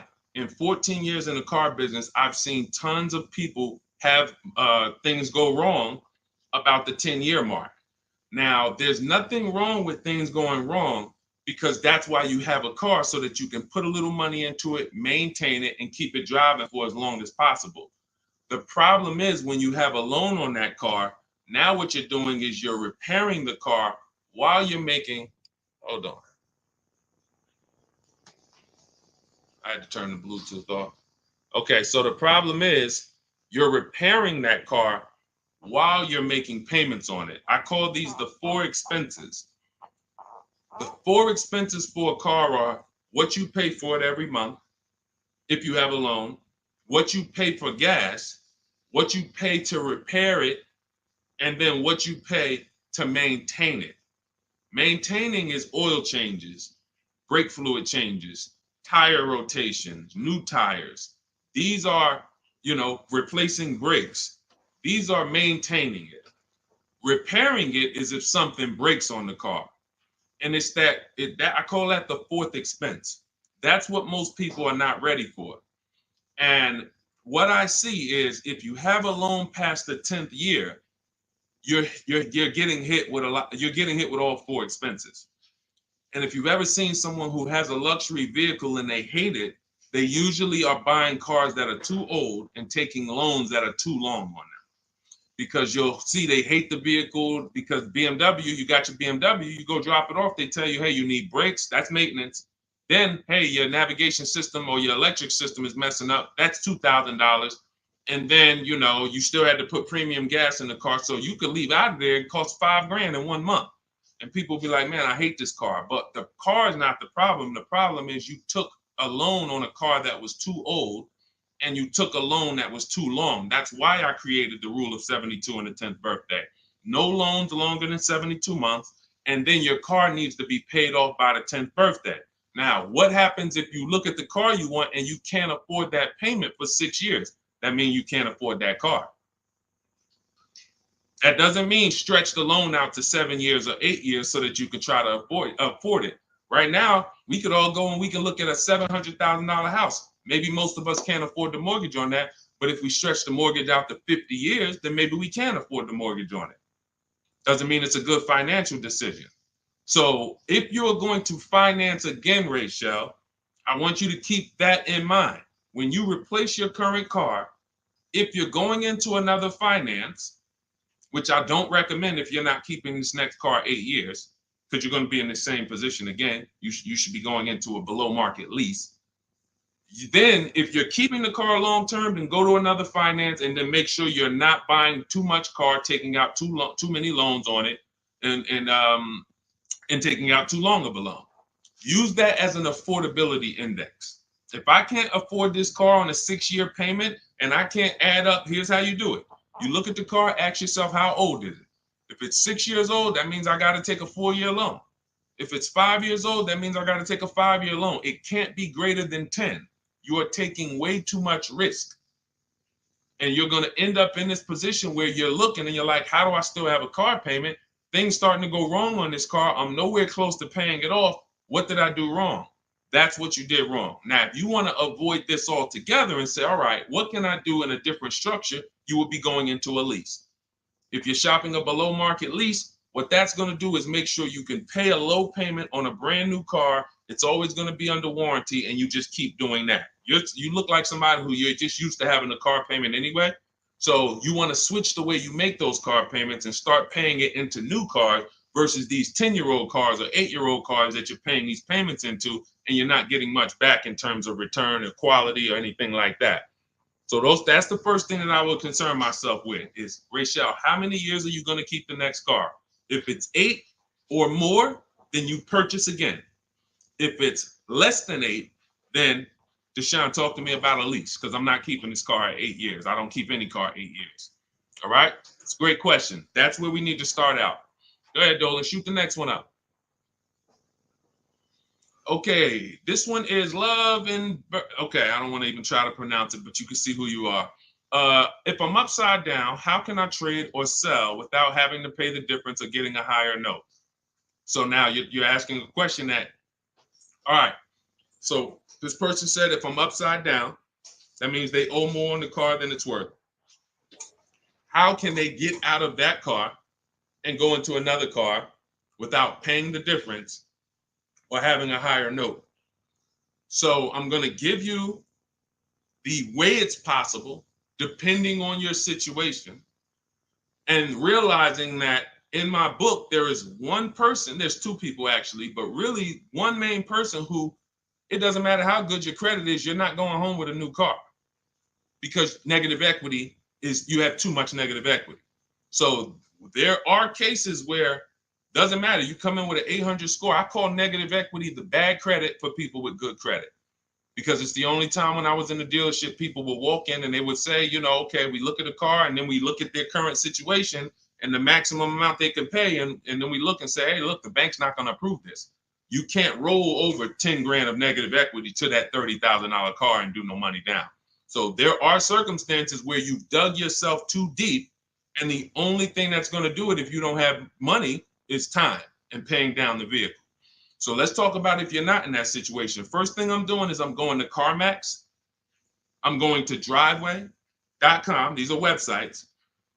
This is because you notice what she said. If I trade or sell, that's very important, because some of you've been on the stream, we don't sell. I mean, we don't trade. We always sell our cars to cash buyers, that come, they write big checks, they pay more than dealers. So the first thing we're going to do is visit these cash buying websites: CarMax, Driveway, Carvana, KBB Instant Cash Offer, AutoNation, and Car Gurus. That's going to give you 6 independent offers. Now, once you get those 6 offers, that's going to tell you how much negative equity you have based on your payoff. You need to call your bank and ask them, how much is my payoff? That's the amount you owe. Don't look at your statement. Call your bank, make the phone call, and find out your payoff. Now, you look at what your payoff is, and you look at what your highest offer is. If your highest offer is the same as the payoff, you're break even. If your highest offer is 20, but your payoff is 15, that means you got 5,000 of equity. If your highest offer is 10 and your payoff is 15, you got 5,000 negative equity. So now the best thing to do is what I call pay the difference. Because when you pay the difference, now you can go into your next transaction and you can do a clean transaction. Clean transaction. So whatever deal you get on your next car, it's clean. You're not bringing any baggage over. You can shop multiple offers. There's no limits. But if you can't pay the difference, now you have to do what we don't like doing, which is trade. And there's going to be a ton of people with negative equity, because a lot of people bought cars that were overpriced from 2020 to 2022. We were trying to warn people to lease, to ride out the market, buy inexpensive pre-owned cars to ride out the market, or, keep their current car and not shop if they didn't have to ride out the market. Some people didn't take that advice, and they went and they overpaid because they had no shopping strategy. And now they're going to be 15 grand negative equity trying to get another car. So if you can't transfer, there's limits to what you can transfer. If you can do what we teach and you actually can shop the market the way we teach, you might get a deal like this. Let me show, this is Milligan's deal. She just made this deal a couple days ago. It was for Mercedes-Benz brand new EQS. It's an EQE. It was a $79,000 vehicle. Using our shop from home strategy, she never left the house to get this discount. She went from$79,000 to $51,000 on a brand new vehicle. And if you're on Instagram or if you're on YouTube, you guys can see this. So we can't share the entire versions on Facebook and on TikTok. But if you like, anybody who wants to see, okay, I want to see these things that Deshone is sharing, you can go right to our YouTube page, Deshone the Auto Advisor. And you go right to Instagram and you'll see the actual documents. This is her deal. She's posted up $79,000, $51,000. Why is this so important? Because when the bank goes to lend on this vehicle she bought, they're lending based on the fact the MSRP is 79. So the banks will usually lend up to 20% more of the MSRP if you have good credit. So 79, the max they'll lend is another 20% of that. So let's say, $96,000 is the max they're going to lend on a $79,000 car. So let's just say you have 15,000 negative equity. Now, you don't know how to shop. You don't get the same discounts we're getting. You don't have that same thing. You can't slap all of that negative equity on and your taxes and your fees because you're going to blow out the loan to value ratios. The bank's not going to approve it. But when you find a car that has specific rebate, and we don't know this, she didn't know she was going to save $25,000 off this vehicle. What is that? Almost $30,000 off this vehicle. She didn't know that. She just said, I like this vehicle. Deshone, I'm going to use these shopping strategies, same strategies you'll have in my book. It'll literally be in your inbox in minutes. Same strategies we've used to help people do this all around the country. Now, all right, I saved almost 30 grand. Now I can bring my negative equity of 15 grand over to this vehicle, bury it, and I'm okay. So it's very important. The more negative equity you have, you are targeting a vehicle, or you're trying to find a vehicle where you can get such a big discount, you can transfer that over, go from a non-quality vehicle usually to a quality vehicle, because you're already in a vehicle that's not worth what you owe. That's important to understand. You're already in a vehicle that's not worth what you owe. The key is to getting that into a vehicle you're going to enjoy, and at least a vehicle that is safe and quality, and preferably you're leasing. Because the great thing about transferring negative equity to a lease is once that lease is up in 3 years or 39 months, the negative equity is gone. When you transfer that over to a finance, another 5 or 6 year finance, you're bringing the negative equity over, stretching it out for 5 or 6 years and putting interest on top of it. That's why I don't ever recommend go from a finance negative equity deal to another finance negative equity deal, because you're usually a short-term person anyway. You should be leasing cars. So this is the strategies for getting out of negative equity. Now you can literally go into a dealer. See, watch this. That's a below market strategy for negative equity. What I just talked to you about is what the people who are actually financially wise do and think about. Now you could say, well, I'm just going to go into the dealer and say, hey, I want to get out of this car. Perfect. They'll transfer you out of that. They'll go in and say, all right, we got it. Here's your payment. We put you on a 4-year lease, or here's your payment. We got you in a 6-year, 7-year finance. But you'll never know the discount you're getting because you don't care. Your whole thing is, I don't really want to unlearn what I've been taught and programmed to do. But if you want to say, I want to make the best deal possible and I want to stop making these mistakes that's getting me into these bad deals, I've never had to come and deal with 5, 6 grand, 2 grand of negative equity. It's never happened to me. But there are people, you might be one of them, who every deal you make, it's a negative equity situation. It's a negative equity situation. That's because you haven't learned how to structure your deals correctly. And those are the things that I want you to unlearn so that you can have empowered car buying, be making deals you feel great about, posting your numbers just like Milligan did, and saying, hey, check out the deal I made. Not just check out the car I got, check out the deal that I made. Okay? So that's what you need to understand. And if you can't, and that's how you can transfer out of negative equity, whether you have 10 grand negative equity, 5, 15, those are your options. And that's how we work it. All of this, guys, is in my new digital book. If you're enjoying what you're hearing so far, could you hit the like button? Hit the like button if you're just enjoying what you're hearing so far. I see y'all are running the likes up on TikTok. I appreciate it. As y'all keep tapping the screen, every time you're like, man, you know what? This is good information.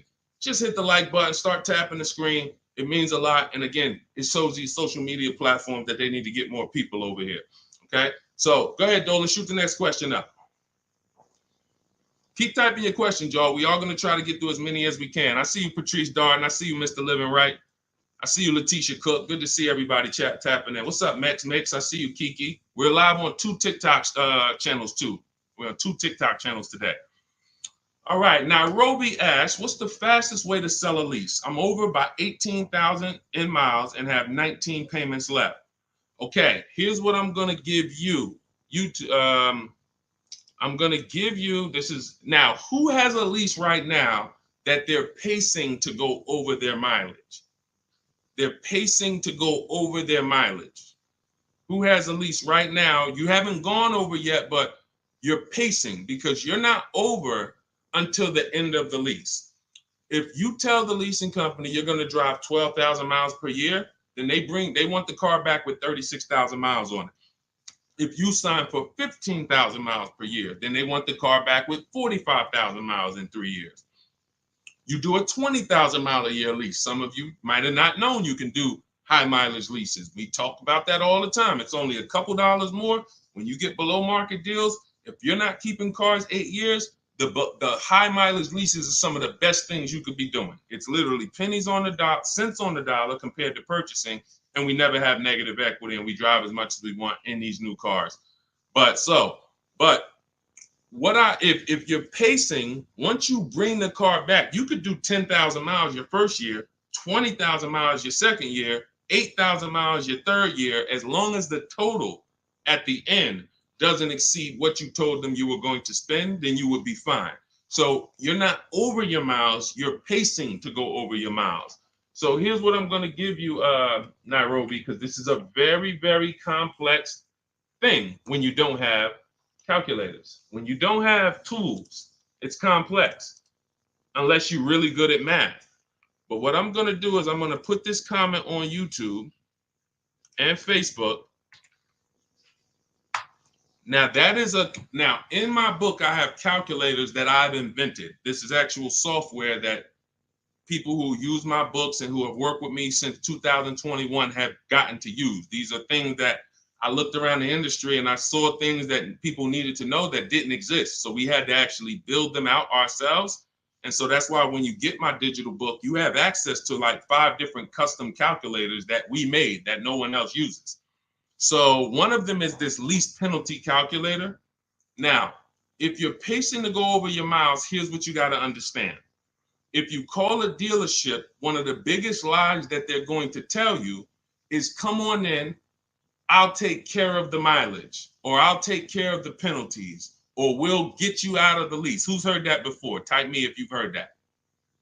Type me if you've ever spoken to a dealer, if you said, hey, I'm going over my miles, or hey, I'm thinking about, I want to get out early, and they said to you, no problem, come on in, we'll get you out of that. Don't worry about your old payments. Who's heard that? Who's heard that? Okay, type me. I told y'all, you got to stay by your keyboards when you're on these live streams. This is not, you're not watching somebody play video games where you could just be like, all right, yeah, let me just watch this person. Nah, this is active learning. This is stay by your keyboard because we dialogue with each other. All right, Latesha, I see you. Carol, yes, I see you. Harold Driver, yes, I see you. All right, so here's what happens. Those payments and that penalty that you drove over your miles, they don't get taken care of. They get rolled into your next deal. The only way lease payments disappear is if they have something called a payment waiver. And that's for loyalty in some cases. They don't say, hey, you got a Honda, you're buying a Toyota, we'll waive those old payments. They'll say, we'll take care of them. But what that means and what you need to know and what we know is that means I'm rolling them into your next car. So you're paying for that car in this new car. We don't like to make deals like that because it's baggage. It's baggage. So what we want to do is we want to find out if we're pacing to go over our mileage, does it make more sense for me to get, thank you, Tim. That's actually a good statement. Ain't nothing free. That's a good statement that a lot of people don't understand. When they say, hey, I'm throwing in these floor mats for you. Hey, I'm throwing in key protection. That means there's so much money in the deal that we have to actually, it's something called padding the deal.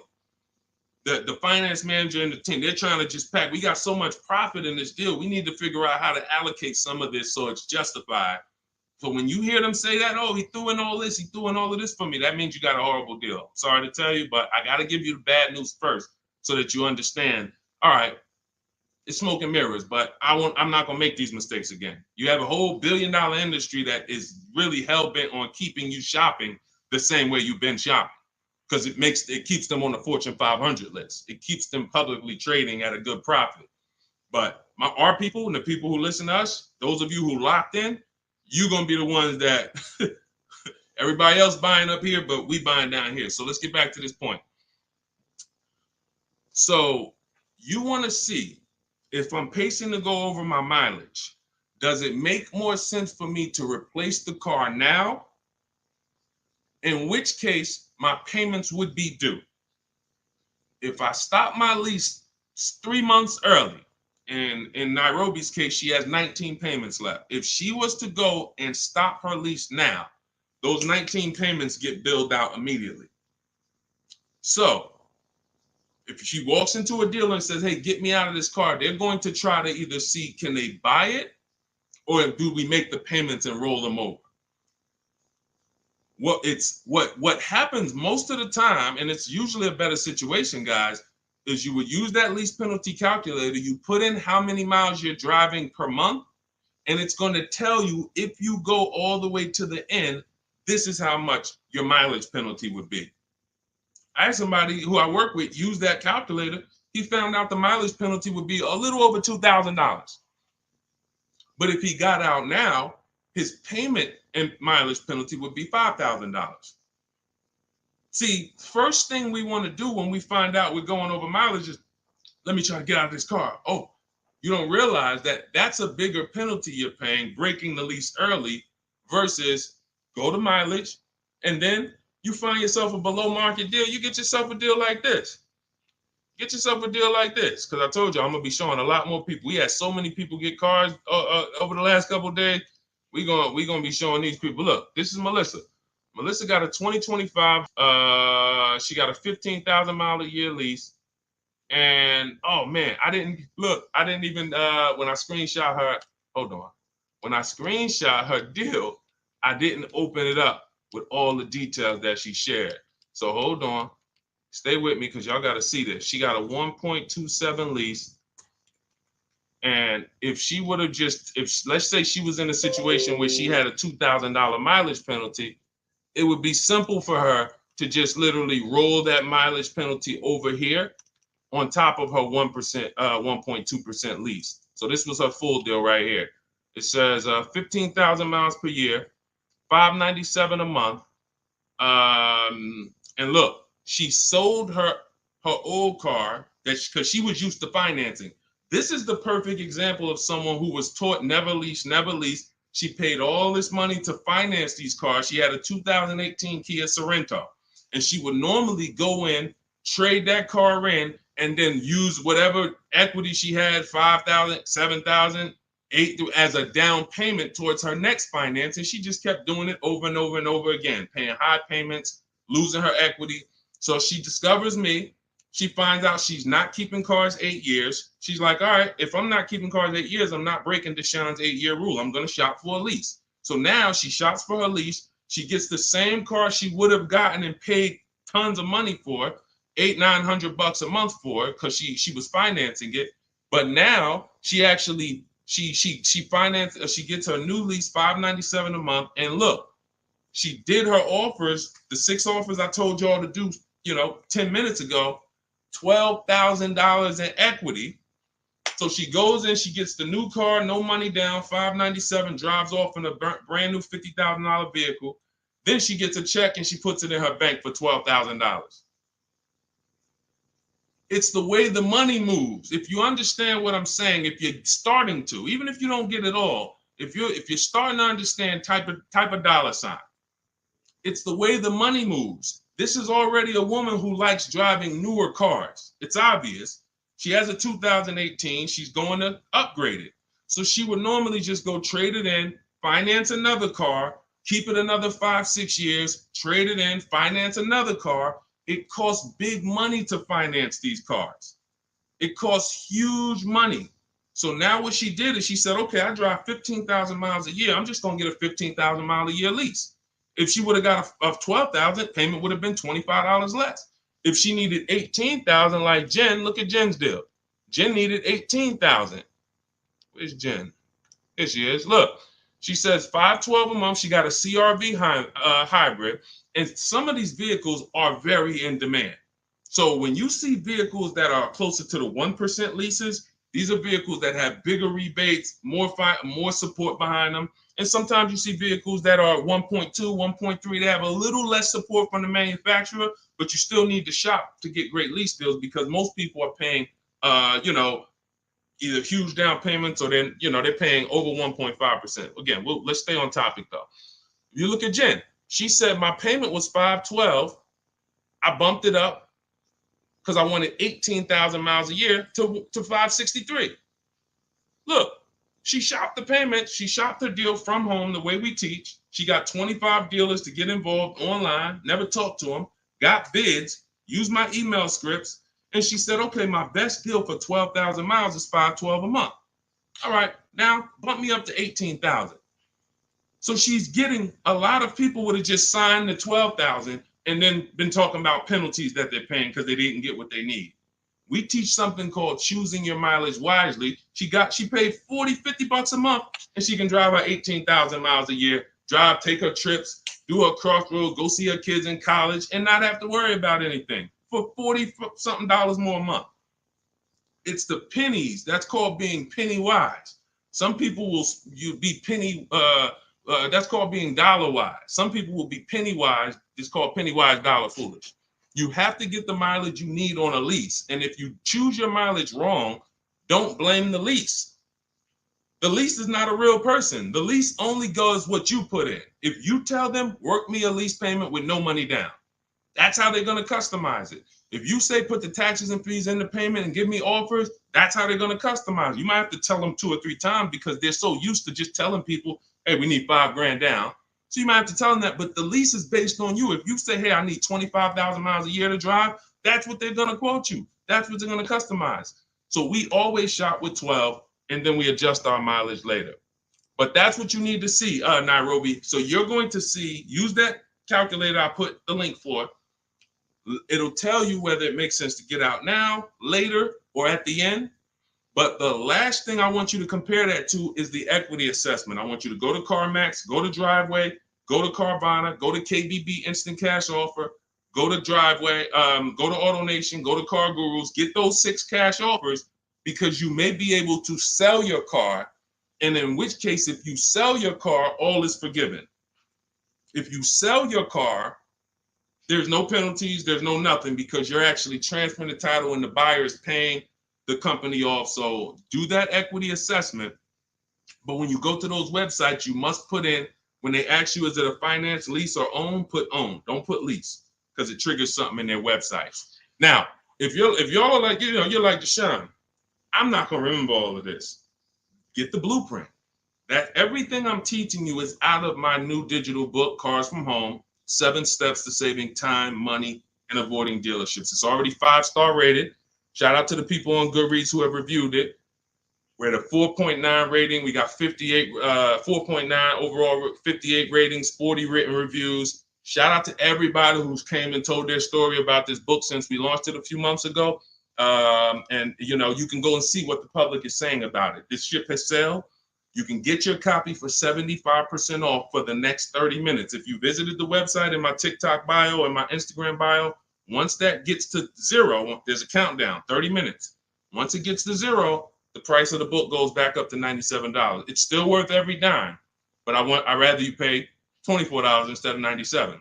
So on Instagram, TikTok, your 75% off is in my TikTok bio, in my Instagram bio. Get it before the countdown expires and you'll have the blueprint. On Facebook and YouTube, we have a link in the comments for you pinned for you to get your copy for 75% off for 30 minutes only. Again, if you're like Deshone, this is good, but there's no way I'm gonna remember all of this. You can watch the replays, get it however you want it. Our system is step-by-step and it doesn't involve talking. Everything we do is online tools. Okay, go ahead, Dolan. Let me take a sip of water. Next question. And you can buy more miles on a lease. That's a good point. A lot of people don't know that though, Tim. They really don't. You know, they might have signed a bad lease or heard somebody sign a bad lease, and then usually what signing a bad lease is overpaying for it or not getting the mileage you need, or both. I've had people who know they're not going to drive 10,000 miles a year, but because it's $40 a month less, or because they don't know, just pay $40 more and get what you need. They'll just take the 10,000. It's a horrible decision, and it leads to a terrible lease experience. All right, this is Teneros. How much should I put down as a down payment? It's a great question. So what you want to do is understand that down payment is nothing but payment management. It is not deal management. You don't want to fool yourself into thinking that because you got a good payment, you got a good deal. That's what down payments typically can do to a person who's not really good with math. You'll say, all right, I need to get my payment to 400. Now you're looking at a car you like, and you're like, I need to get my payment to 400. Now they tell you, okay, well, you end up putting $10,000 down and your payment's 400, and you think, okay, I got a deal. I'm at my payment. You didn't. You are doing one of the cardinal sins that we don't do here at Cars from Home. You're mixing transactions together. What does that mean? Almost everybody who's financially savvy when it comes to cars is going to separate their loan from the purchase price of the car. These two things are unrelated. You shop for the price of the car separate from the monthly payments. Because when you separate, you realize one thing. When most people are giving car dealers 3 transactions and not realizing it, they're buying a car from them. That's one transaction. They're giving their loan to them, or they're letting the dealer get them a loan. That's another transaction. And then they're trading in their car to them. That's a third transaction. So a person looks at it as one. I just made a deal with a dealership. No, you just actually did 3 transactions in one. And what happens, the reason why that's so bad is because you can't bid any of them out. In order to make sure you got a great deal, you need a great deal on each of those 3. The car you need to replace, you need to get the most money for that. The most money comes from bidding it out on the market with the strategies I just said 5 minutes ago with the companies that I just named, the equity assessment process. That's bidding that out. Now, we bid out our loans. Who's going to give us our loan? Who's going to give us the best interest rate? There's plenty of banks that want to compete for our interest rate. Plenty of banks that they don't even sell cars. That should be a clue to you guys of how much money is really in cars, because there's companies who don't sell cars. All they want to do is loan you money to buy a car. That means there's a lot of money in the loan business. So we bid that out. And there's a way we use a strategy. When you get my digital book, you get something called the Bank Bidding War Blueprint. This is how we make banks and credit unions bid for our credit, bid for our loan. We have 20, 30 people bid without affecting our credit negatively. There's a specific way that credit bureaus allow you to do this. It's called rate shopping, where it's within a certain window. But if you're getting pre-approvals with hard credit pulls and then you're going out shopping, you're not going to be able to do this, because you're going to get a hard credit pull here. Then a month later, you go find your car. That pre-approval expires. Now you got to do another hard credit pull. You already hit your credit twice, and you're outside of the rate window. It's just what most people are doing. And that's why when you get a pre-approval, most people become scared to shop now, because they don't want to let anyone else run their credit. So you're limiting yourself. But the Bank Bidding War shows you how to have unlimited people bid for your interest, and we do that after we find our car. But the third transaction is when we're going to buy a car now. The car we're buying, we're going to shop the used car market, look at all the marketplaces. I have a strategy I call the multiple marketplace strategy, where we're looking at all these websites like Amazon. I mean, we're shopping like we're shopping for a TV on Amazon, Walmart, BestBuy.com, but except we're on these car websites. Now we're narrowing it down, narrowing all the inventory down to the top 5 choices, and we're narrowing it down based on title, service records, accident history. We're verifying there's no bogus fees, and then we come up with our top 3 after we get the new car price of these vehicles. This is all, again, step by step. And some of you, you're like, this should be expected. This is what car shopping should be like. Car shopping is not like buying a TV. It's closer to buying a house. So although we do this in 2 hours, if you follow my strategy, you can get deals in 2 hours. Without these things, you're now winging the process.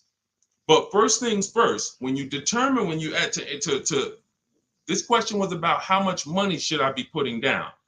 When we separate our transactions, now what we've done is we went out and we found the car we want at a below market price. Now we go to our lenders and we start the bidding process and we say, okay, who's going to give me the best interest rate? And whoever gets me the best interest rate, now I put it together with the car that I have on hold. And I say, okay, what's my car payment now? And they may say, okay, well, if you finance the whole thing, your car payment's, $580. Now you might say, okay, I think I want to be at like $499. How much do I need down? Well, about $3,000. Okay, perfect. That's between you and the lender. It's not between you and the dealer. You're not, see, in that case, now you have the best price on the car waiting for you because you got bids on that. You got the best loan because you got bids on it. And now your down payment is actually going off the principal of the car, not it's going to pad the deal and the profit from the dealer. If you got that, type $. If you got that on TikTok, just start double tapping the screen, running the like sign. That is why it's important. We call that the 3 pillars of great car deals. You'll have to see these 3 pillars separately. Who I sell my car to, I'm bidding that out. Who I get my loan from, bidding that out. Who I buy my car from, bidding that out. And that allows you to sit at your computer and make all the money on your car deal and have these deals that, all of these people are making these deals at home. Look, this is India. She said she started using my strategies last year, but she shopped the market at the time. She was shopping for a Toyota Corolla, and she did not like the offers at the time. That's the benefit of starting these strategies way before you need a car. Look, we got people who get cars in 3-4 days, but when you have time, you can shop the market. She didn't like how the offers looked, and she waited. She said the best of all my offers were over 1.5% with no money, with no one budging on my counter offers. Fast forward 2024, I had to find a car in 2 weeks, so I got to work. In about 5 days, I walked out with a 2024 Hyundai Elantra Limited, $36,000 for 36 months, $12K, $365 a month, no money down. Boom, $365 a month, no money down. The MSRP was $28,725, making it a 1.27 deal. People would kill right now to be able to buy a car, drive a brand new, dependable car, fully warranted car, shop from home, never had to be stressed out in a dealership, begging for discounts. She's sitting at home and she drives off at $365 a month, brand new car, no money down. This is what it's about, people. It's about learning the strategies so that you keep the most money in your household. Okay? Everything I'm teaching you, everything India used is in my new digital book, Cars from Home, 7 Steps to Saving Time, Money, and Avoiding Dealerships. You can get your copy as part of our launch offer for 75% off in my TikTok bio or in my Instagram bio, but it's only for 30 minutes. After 30 minutes, the price goes back up to the $97 price, which is still great. If you missed it, and you're like, Deshone, I missed it, but I need these strategies. Listen, it's $70-something more. And the strategies you're going to use to save we can't even quantify it. We showed you earlier somebody saved 25 grand off their price, almost 30 grand off her Mercedes. You've seen discounts of 6,000-7,000. You've seen ridiculous pay. It doesn't matter. The value you're going to get far outweighs the cost. And here's one thing. Financially wise people look at value. Financially foolish people look at cost. Let that sink in. Okay, those of you on YouTube and Facebook, I have a comment below for you.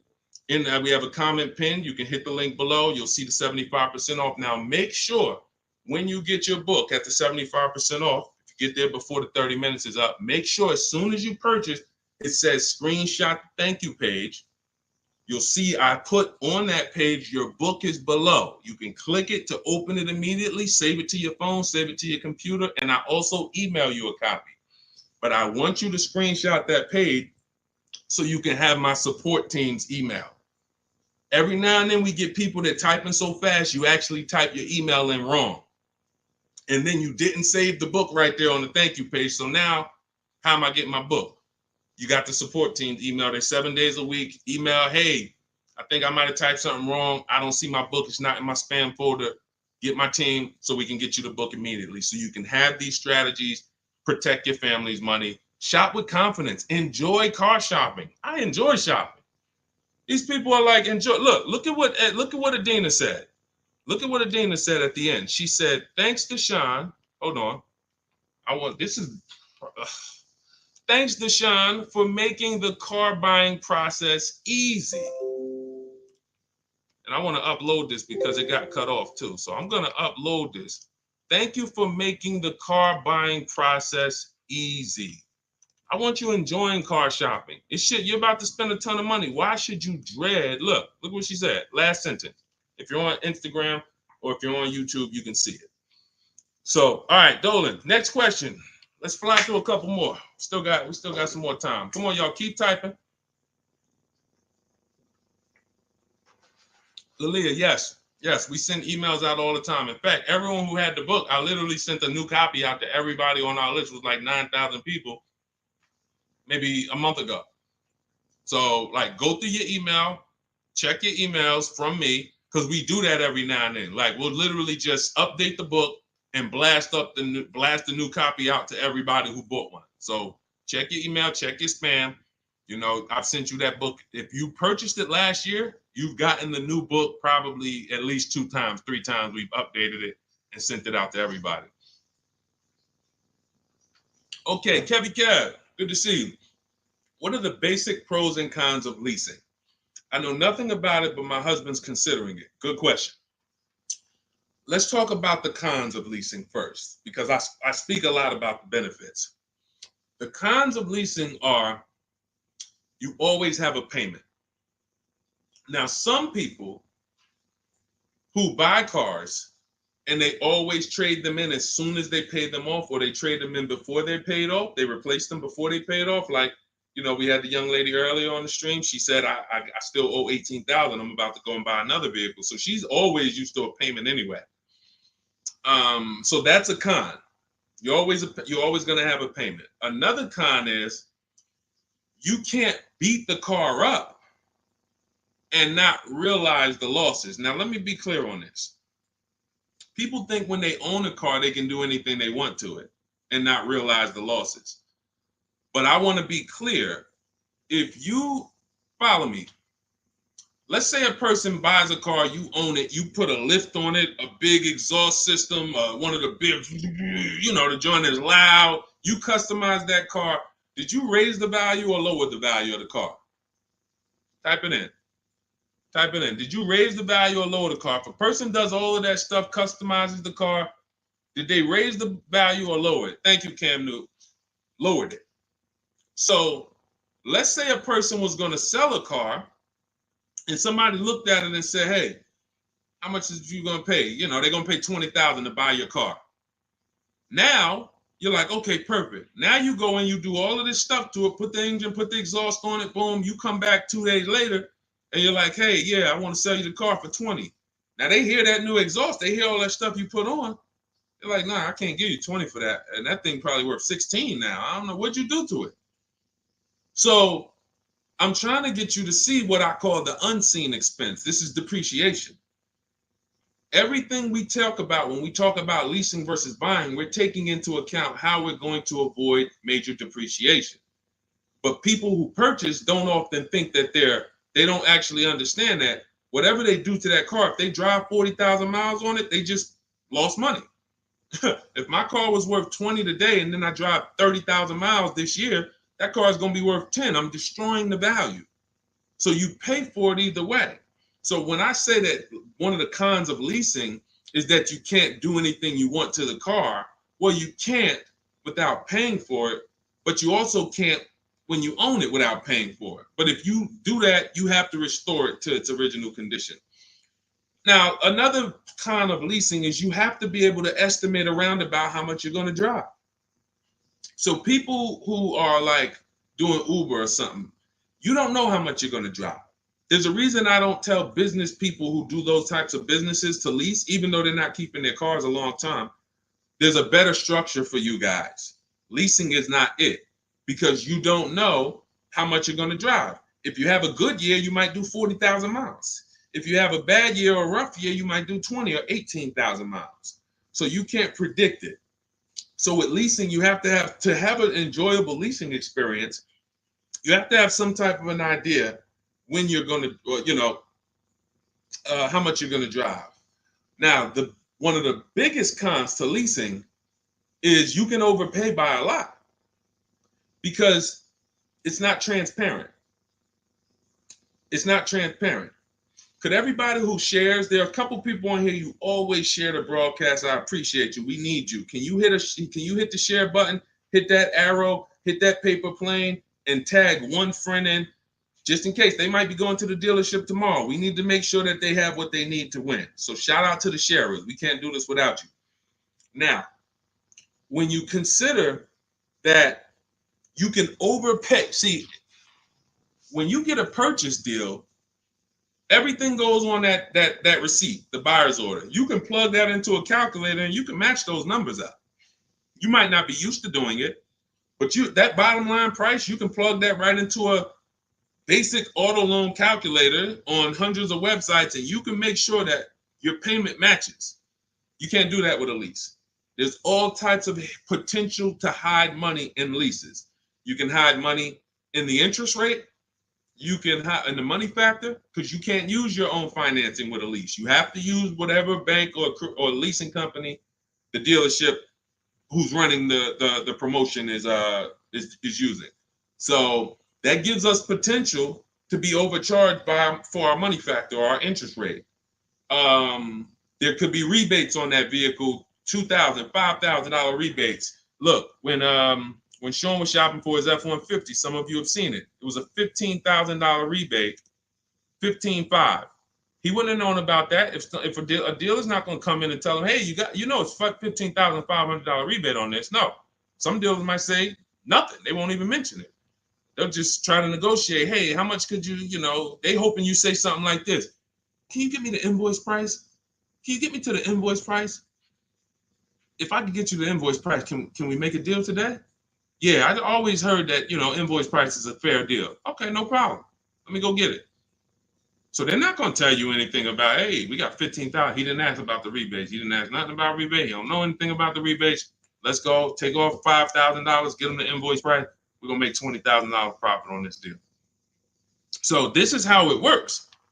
This is how it works. So with a lease, you could have the same types of incentives. And the thing about leasing is when you go from a finance to a lease, your payment is naturally going to be lower. Even if you get a bad deal, your payment's going to be lower. If you're used to buying $50,000 cars and paying $900 or $1,000 a month and putting 10 grand down, that same $50,000 car is going to lease out for like $800 with a bad deal. So people will walk in and think they won. Oh man, it's lower. It's lower than when I used to buy these. But you don't realize that, if this was a vehicle like Zafrina here, and look, this was a $60,000 vehicle, $65,000 Jeep Grand Cherokee. Now that vehicle, she's paying $579 a month for, no money down. So you walk in and you get a vehicle like this, and you think, oh, they got me the lease at $800. It's a $65,000 vehicle. I had to win. No, you lost big time because there were so many rebates and incentives that you didn't understand were there, and there's no way you're going to get them to reveal them to you.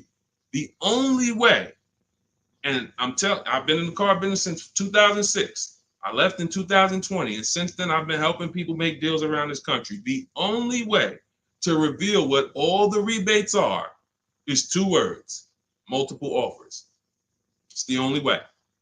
You're never going to negotiate your way to finding out what all the rebates are, because one deal is going to tell you it's $3,000, another deal is going to tell you it's $5,000, another deal is going to tell you it's $8,000, another deal is going to tell you there's no rebates. That's why when we sit back and we get multiple offers from home using the strategies in my digital book that you'll have access to immediately. Those of you who got your book, I see a lot of you saying, got the book. All of this stuff is scripted out for you. Now, you could do it manually, too. You want to call around the dealerships, ask for the sales manager, ask for a manager, try to bypass salesmen, because salesmen are trained to distract and waste time and make it hard, especially by phone. So if you want to try to do it manually, We must get 5 offers. New cars, leases, you must get 5 offers from 5 different dealers because that's how different the offers are going to be. They're going to be major different, not close, major. I always say if your offers aren't 500, aren't $150 to $200 a month apart, then you didn't shop correctly. Okay, go ahead, Doe. Let's shoot the next question up. That's it, Kevin. Kev. That's the pros and cons. Oh, let me hit on the pros. Hold on. Let me try to sum up the pros of leasing before we wrap this question up. Pros of leasing are when you get below market leases, you're driving new cars, warranty cars, always under warranty in most cases. Something breaks, you call a dealership. Hey, this broke. Come on in, we'll fix it. You're under warranty. When you get below market leases, you're driving new cars for cents on the dollar. You're driving new cars and you're paying less than what people are paying to buy, lots less of what people are paying to buy them new, and you're paying less than what people are paying to buy them pre-owned. Some of you've seen me do that scenario where I compare a new lease, below market lease, to a pre-owned version of that same car. Take that $65,000 vehicle that Zafrina got, $597 a month. If she found one for, $30,000, half price, let's just pretend, and this is to illustrate to you how drastic the difference between below market leases are and buying. It's not even close. It's nowhere near close. If she found a half price version of that vehicle, which won't exist, let's just say we made one up and just put it right here, half price. So that's $32,000 plus tax. She's around $35,000. Some of you know every $5,000 on a car payment is about how much per month. I mean, when you look at a car, every $5,000 on a loan is about how much per month. I told y'all, stay by the keyboard. We got to be quick here. This is active learning. You don't want to be distracted. You want to be locked in, active learning. Every $5,000 on a loan is about how much per month. Shout out to y'all running the likes up on TikTok too. Every time you double tap the screen, y'all just, yes, thank you, Cam New. See, I love the people that are locked in. I see you, Brenda, $100 a month. Yeah. Now, so we got $100 for every 5,000. So that means when you look at a $10,000 car, first thing in your mind should be that's $200 a month, 5-year loan. When you look at a $20,000 car, first thing in your mind, that's $400 a month, 5-year loan. When you look at a used car version, let's say she gets it for half off, $32,000 plus tax, she's around $35,000. What's that payment? $700 a month, 5-year loan. So when I tell you that when we're driving below market leases, we're paying less than what people are paying for pre-owned versions. I just took really on a $65,000 car, a decent pre-owned version will probably be 30% off, maybe 40% off. Then you're going higher. If you don't know how to get good deals, you're going to take one with high mileage. It's going to be old. So it's more realistic to find a $65,000 car, 3 or 4 years old for, let's say, $35,000. Let's say 40, really closer to 40 if it's 65 new. So now you're talking about $800 a month. So a person like Zafrina, she's driving, she knows how to get below market leases. She's driving a brand new $65,000 fully warranty version, not tying up her money in that vehicle. She's paying $597 a month, which is hundreds a month less than what a used car person is paying, and like $500-$600 it's less than what a new car person is paying. So it's no comparison. So when I tell you the only people who should be purchasing, you're like, Deshone, why do people purchase then? If getting great lease deals is so cheap, why do people purchase? Well, one, everyone doesn't know how to get below market leases. So they'll look at commercials and they'll think, oh, well, this says I got to give them $5,000 down plus tax and all that. That's not deals. That's above market value or market value. We don't pay those prices. And second is people who buy long-term don't care about those short-term benefits. I want to ask a question. Who on here has a vehicle in their driveway right now that you've had for at least 8 years? I want you to type how many years you've had it. Let me know how many. I see you, Sharon. Congratulations. Use it and win it. Let everyone who has a car outside in your driveway that you've had more than 8 years, I want you to type how many years old it is. 8, 10, 15. Okay, Harold, he has one for 9 years outside. Sugar Lump, 19 years. Mr. Living Right, 8 years. Perfect. Dwayne Perkins, I see you, 22 years. Look, Julia Murray, 16 years. Look, Brenda, 8 years. Now watch this. Ralph, I see you, 10 years. 8 years or more is when we buy. These people won. So you heard me just spend the last 10 minutes, 15 minutes talking about pros and cons of leasing, benefits of leasing. But these people are the real financial winners in the long run, because the longer you keep a car, the less it costs you. I'm not a fan of people leasing who have the discipline to keep a car for 10, 15 years, 12 years. I would never tell people lease who's doing that. I'm trying to get the people who say, it's no way I'm keeping a car near that long. I've never done it. I don't enjoy it. I'm not going to do it. You are the people who should not be buying. Because the great thing about having a car 8 years is you'll see something. This is the depreciation cycle. This is how owners lose money on their leases, on their cars. When you purchase your car, one day when you buy it, it's worth this. 5 years down the line, it's worth this. 10 years down, 10 years, but here's the thing. After about 8 years, 7, 8 years, now the depreciation starts to level out. You're not losing that much money in depreciation anymore. Your car today, all of you who just typed, whatever your car is worth today, most likely it's going to be worth that next year too. If your car is worth $5,000 today, a year from now, it's going to be worth about $5,000. You've beat depreciation. That's when it makes sense to purchase, when you have those values. These people, look, we call these cars keepers. When the transmission goes out on the car, you know what people who are not programmed, you're not a keeper, you know what you do? Transmission's out. I gotta go get a new car. When the transmission goes out for some of these guys, what are they doing? They go get another transmission, put it in the car. That's what you do. That's what you do. So there's two sides to be on. You're a long-term side. That means, like my dad, he bought a truck 2013. 6 years later, the engine went out. He got a used motor, put it in there. He's still driving it. He's about to sell it for a couple $1,000s now. He's had that car for over 10 years. But he's had no car payment on it for like probably 7 years. That's all money that stays in his household. Somebody asked the other day, hey, my car needs $3,500 in work. Should I go get a new car? I said, well, first of all, make sure you get a price from a second opinion from a local mechanic.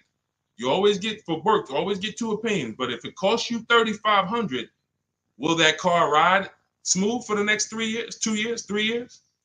If the answer is yes, you need to understand something. If you go get another car to replace that car, it's going to cost you a minimum of $3,500 a year, and most likely more than that, $6,000, $7,000 a year coming out of your household.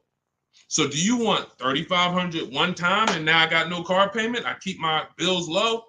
Or do you want to go get a new car payment that's $400 a month? Now what is that? $400 a month times 12, that's $4,800 a year for the next 5 years or whatever. The cost of replacement, guys, is always more than the cost of keeping that vehicle running.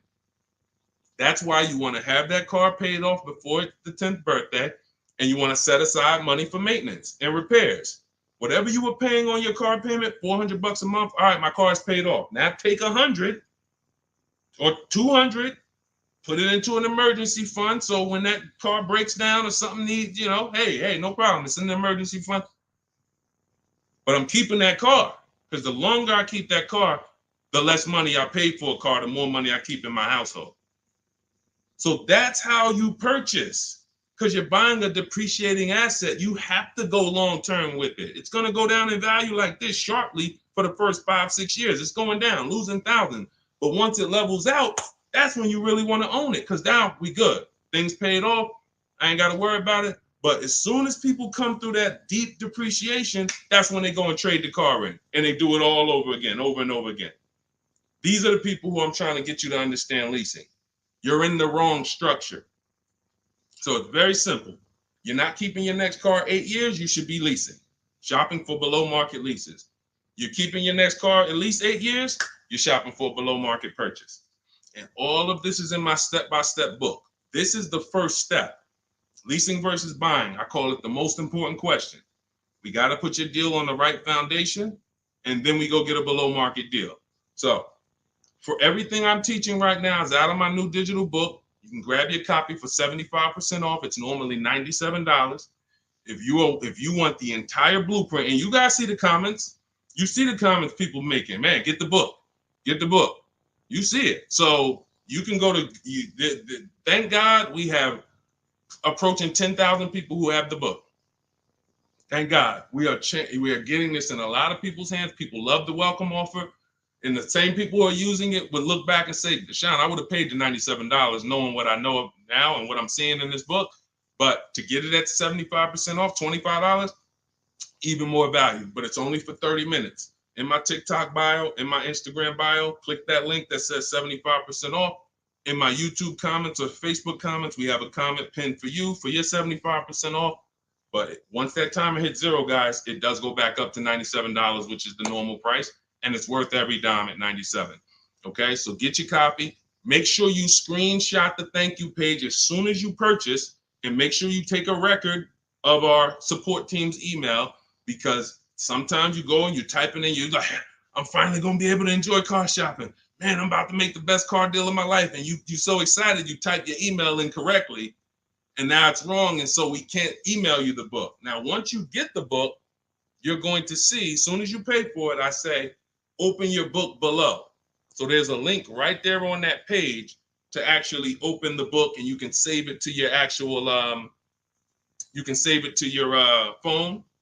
But I email you a copy too. And sometimes if your email's wrong, you're not going to get that email. So make sure you screenshot that page. It has my support team's email, or look at it right here. Look at it on the screen. Get the support team just in case. But that's not for questions. Do not email me any car buying questions to that. That's only for making sure your book gets to you. Okay? So I want you empowered. I want you making the best deals you've ever made. I'm just going to show a bunch of more people before we rock out. I didn't get a chance to get to everybody's deals that has sent me a deal in the last couple of days. I didn't get a chance. Ansley got his second vehicle. He said 2 down, 1 more to go for the year. He got this BMW truck. We showed Melissa. We didn't show American Senior Benefits. You guys can read this if you're on Instagram, on YouTube. You can pause that. But we'll go more detail on the second stream. Keep sending me your deals, because I told y'all I was going to bring them onto the show. And after you make your deals, email me. I want you guys proud of the deals you're making. I want you excited, not just about the car. Everybody gets excited about posting their cars. Everybody. You'll see that all through any social media platform. People get a new car, they want to take pictures of it, but they'll never show you the numbers. And you may have been this way, because secretly they're ashamed. The last thing they want is somebody who understands the numbers to look at that deal and be like, hey, did you see this? What's the $4,000 here? Did you see? How many offers did you get on this vehicle before you paid this price? Oh, no, I just thought they don't want that. I don't want you living like that. If you've done that before, I don't want you like that. I want you like all of these other people you're seeing posting your car deals, like Melissa, like American Soldiers Benefits, like Ansley, this is other car, like Rosalie, like Jen. Hold on. We do this all day long. Like Teddy, like Jared, like Zafrina, like Pierre. Numbers. That's what I want. And that's the confidence you will have after you get your book. So get it. If you do it your way, do it your way. God bless you. My way is no talking, right from home. That's why we call it Cars from Home. So I'm going to check out. God bless y'all. I'll see y'all on the next stream. Share this with a friend. Before you jump off, share this with one friend that you're like, hey, I got somebody that my best friend, they need to see this, because we have to help people protect their money. If we don't get this message out, our friends are right now in dealerships right now overpaying. Okay, so God bless you all. I will see y'all on the next stream.